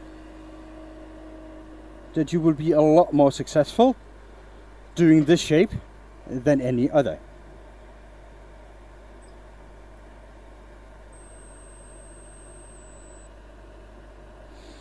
Oh, hello Lachlan. I am doing well. I'm just doing a demo video for YouTube. So I'm recording this and I need to cut it up later. So that's why I don't reply as much as I normally do, because then I need to cut out quite a bit. Right, so sanding this now. We're gonna start with, and we can feel here, oh, I made a bad thing.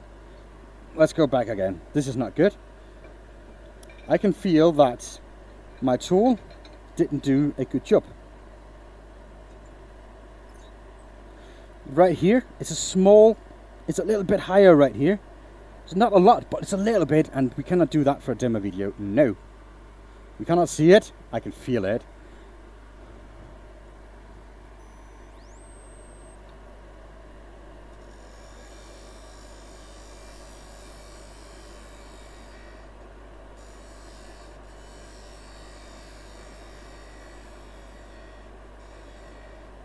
Okay, let's see what that did. That's a lot better. Now we have a little bit of a top here, and that's fine. We're just going to take care of that.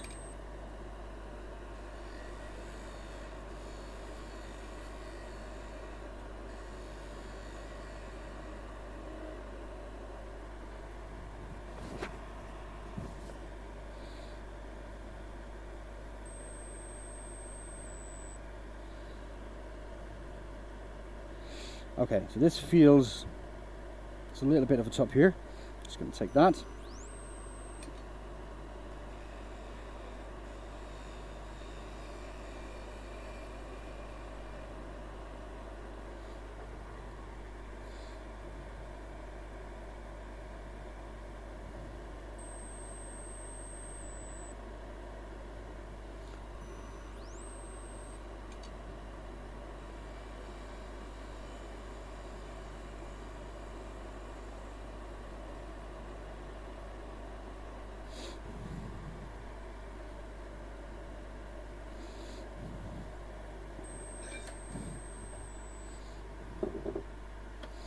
So I'm just going to sand this, and I'm going to start with 120 grit because there's a few more lines in there. But again, we don't start with 80 grit. There's no reason that 80 grit even exists unless you have a really bad piece of material. If you have a standard piece, that material, that's just fine. This would do.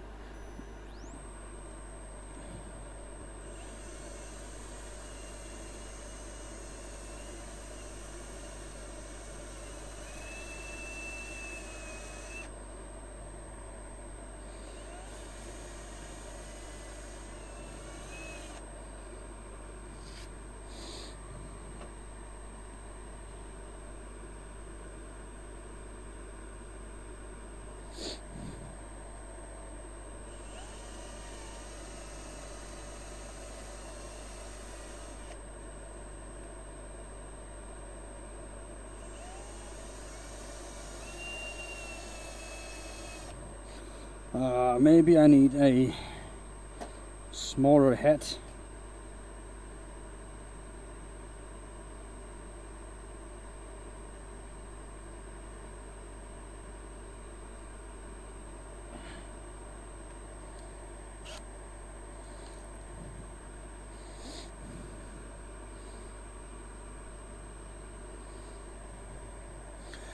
Abigail, thank you for your comment.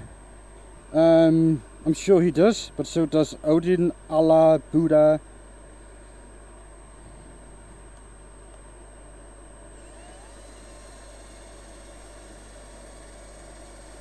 Shiva, whatever you think.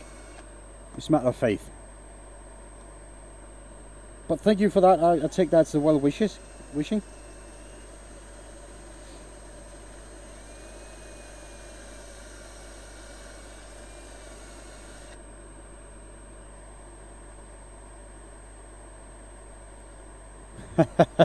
So did Jesus never. Depends on what you believe in. Right. It depends on what you believe in, right?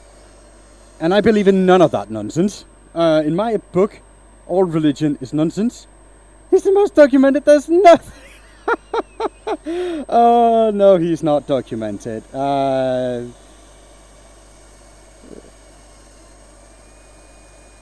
Oh my God, you don't believe that, do you, really? It is real?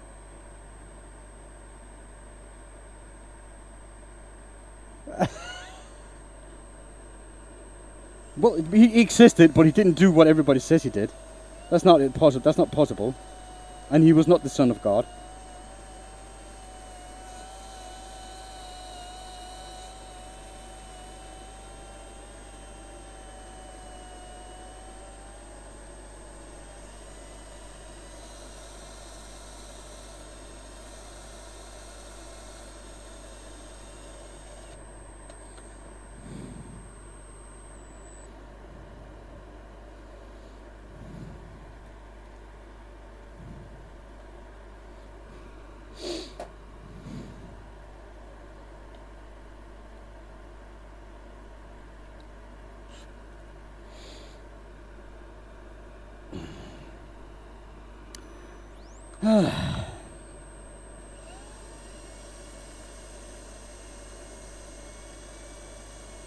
So we're just going to go over to the 180 grit and just sand it.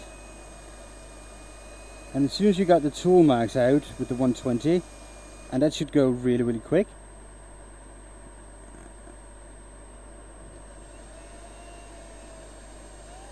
You should be able to just move up through the grits rather quickly, because all the next grit does is just remove the previous grit's mark.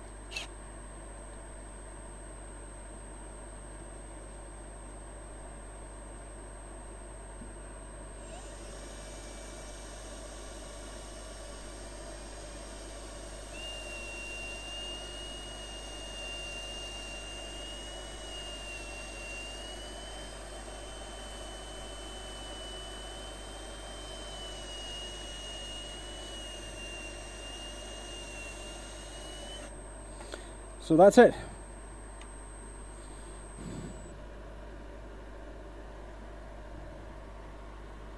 A nice little ball.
Okay, so I'm gonna add some Danish oil to it, and this is a version that hardens, right?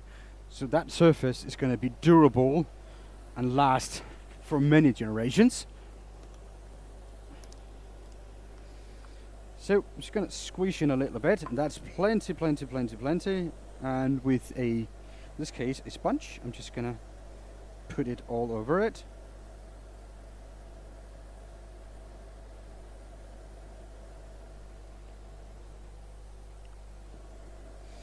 And let it dry.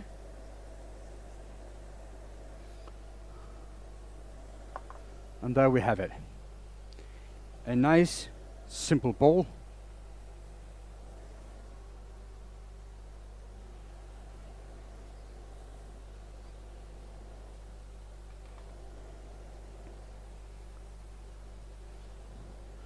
Right.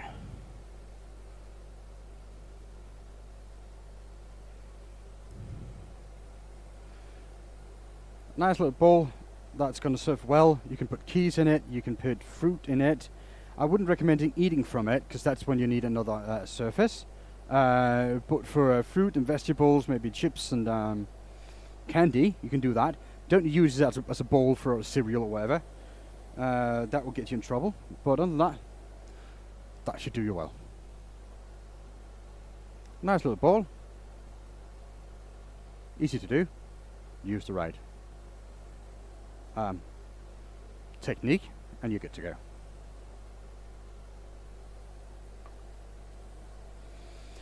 Alright, let's get back to chat because now that is that record is over. Right. On the whole religion debacle, I'm an atheist. I don't believe there is any God. If I were to choose a God, I would choose the one with the best stories, because that's what I believe there are, and I mean all of them. It doesn't matter what God you think is the right one. In my opinion, they are all stories. There's nothing divine. Jesus, he was a character. Yes, he lived. He was either a really good manipulator, or he were a trickster. He was not able to heal people. He was not able to walk on water.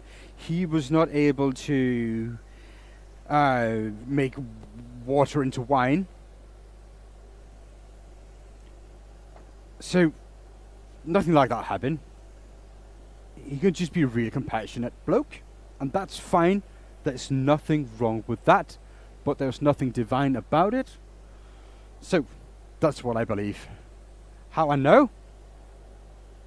I don't know, but there's no evidence of anything like that is true.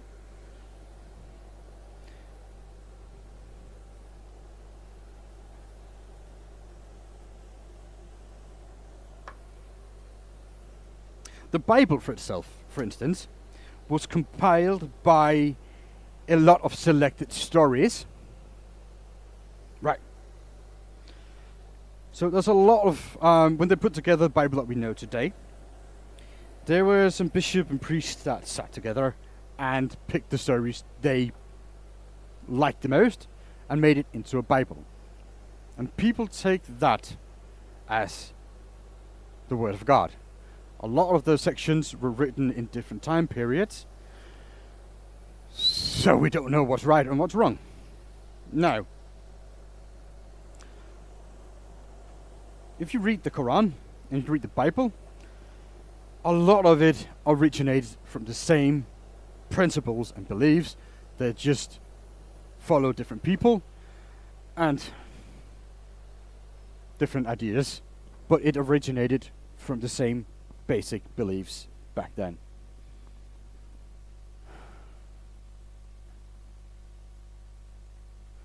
So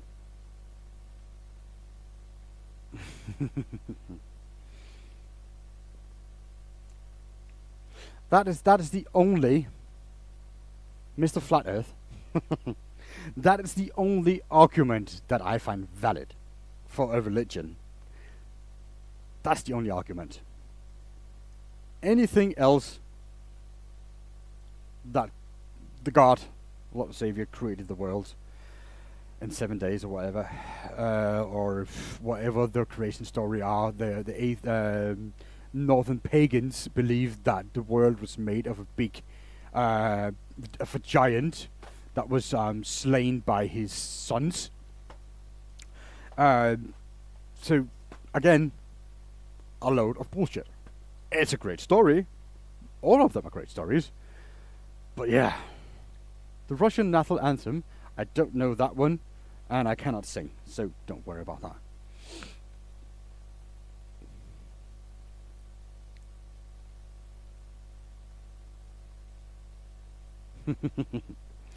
There are no evidence of a fire-breathing dragon ever existed, as they do in fairy tales or whatever. There are evidence of giant lizards, and what we know from lizards today is they do have a toxic saliva in their mouth. We do have evidence of giant snakes being in existence, and so a poison dragon-ish would have been feasible.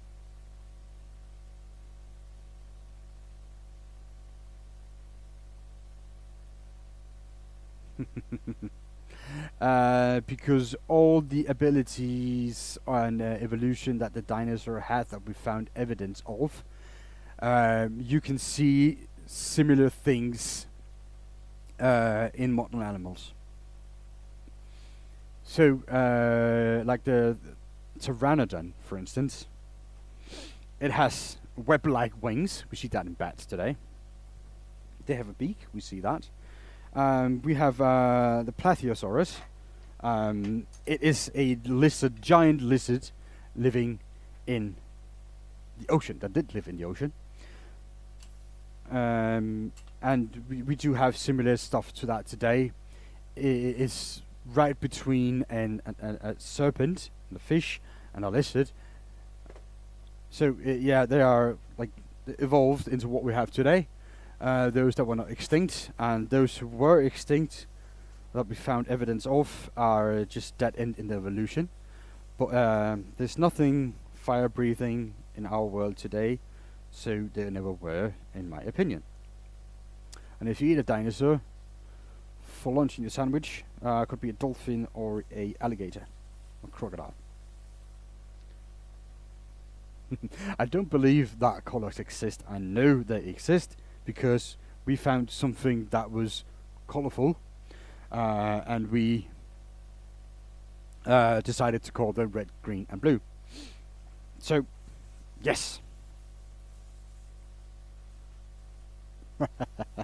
Oh, Mr. Flat Earth, I love your name and your comment in this. This is great. That's just wonderful.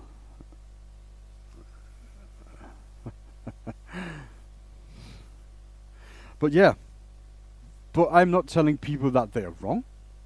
I am just saying I don't believe it, and I give you my reason for it. Whatever you believe is fine with me. You can believe in whatever you like. It does not bother me. What would bother me is if somebody trying to cram their belief onto others and force them to live by that belief or rule. I have problems with that. Other than that, you're free to do what you like, as long as you are respectful and kind to others. Boom.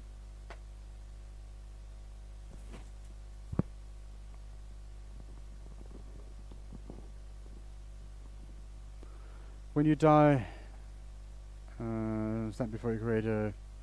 You not bother asking him for his name because you already know. Well, I believe when I die, life is over and you're gone. That's it. Nothing more. Job done. Lights out.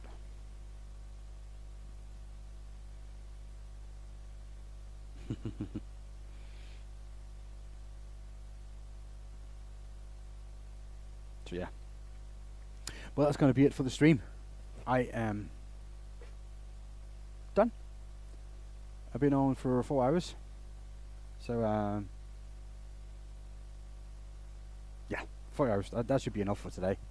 I'm going to go see my wife. I think she had something planned that she wanted to know. But yeah, we did a little bit of things today. We did those two. Oh, the first two pieces that we did. This one, I like the colours, it's fine. I don't like the white, like the red ring on it. This one I like a lot better. But the colours on here is a lot better than this one, so yeah, it is what it is, really. So yeah. And then I just did the quick ball demo to how to make a ball on YouTube video. So that's going to come out as soon as I'm done editing it, because that's going to be easy enough.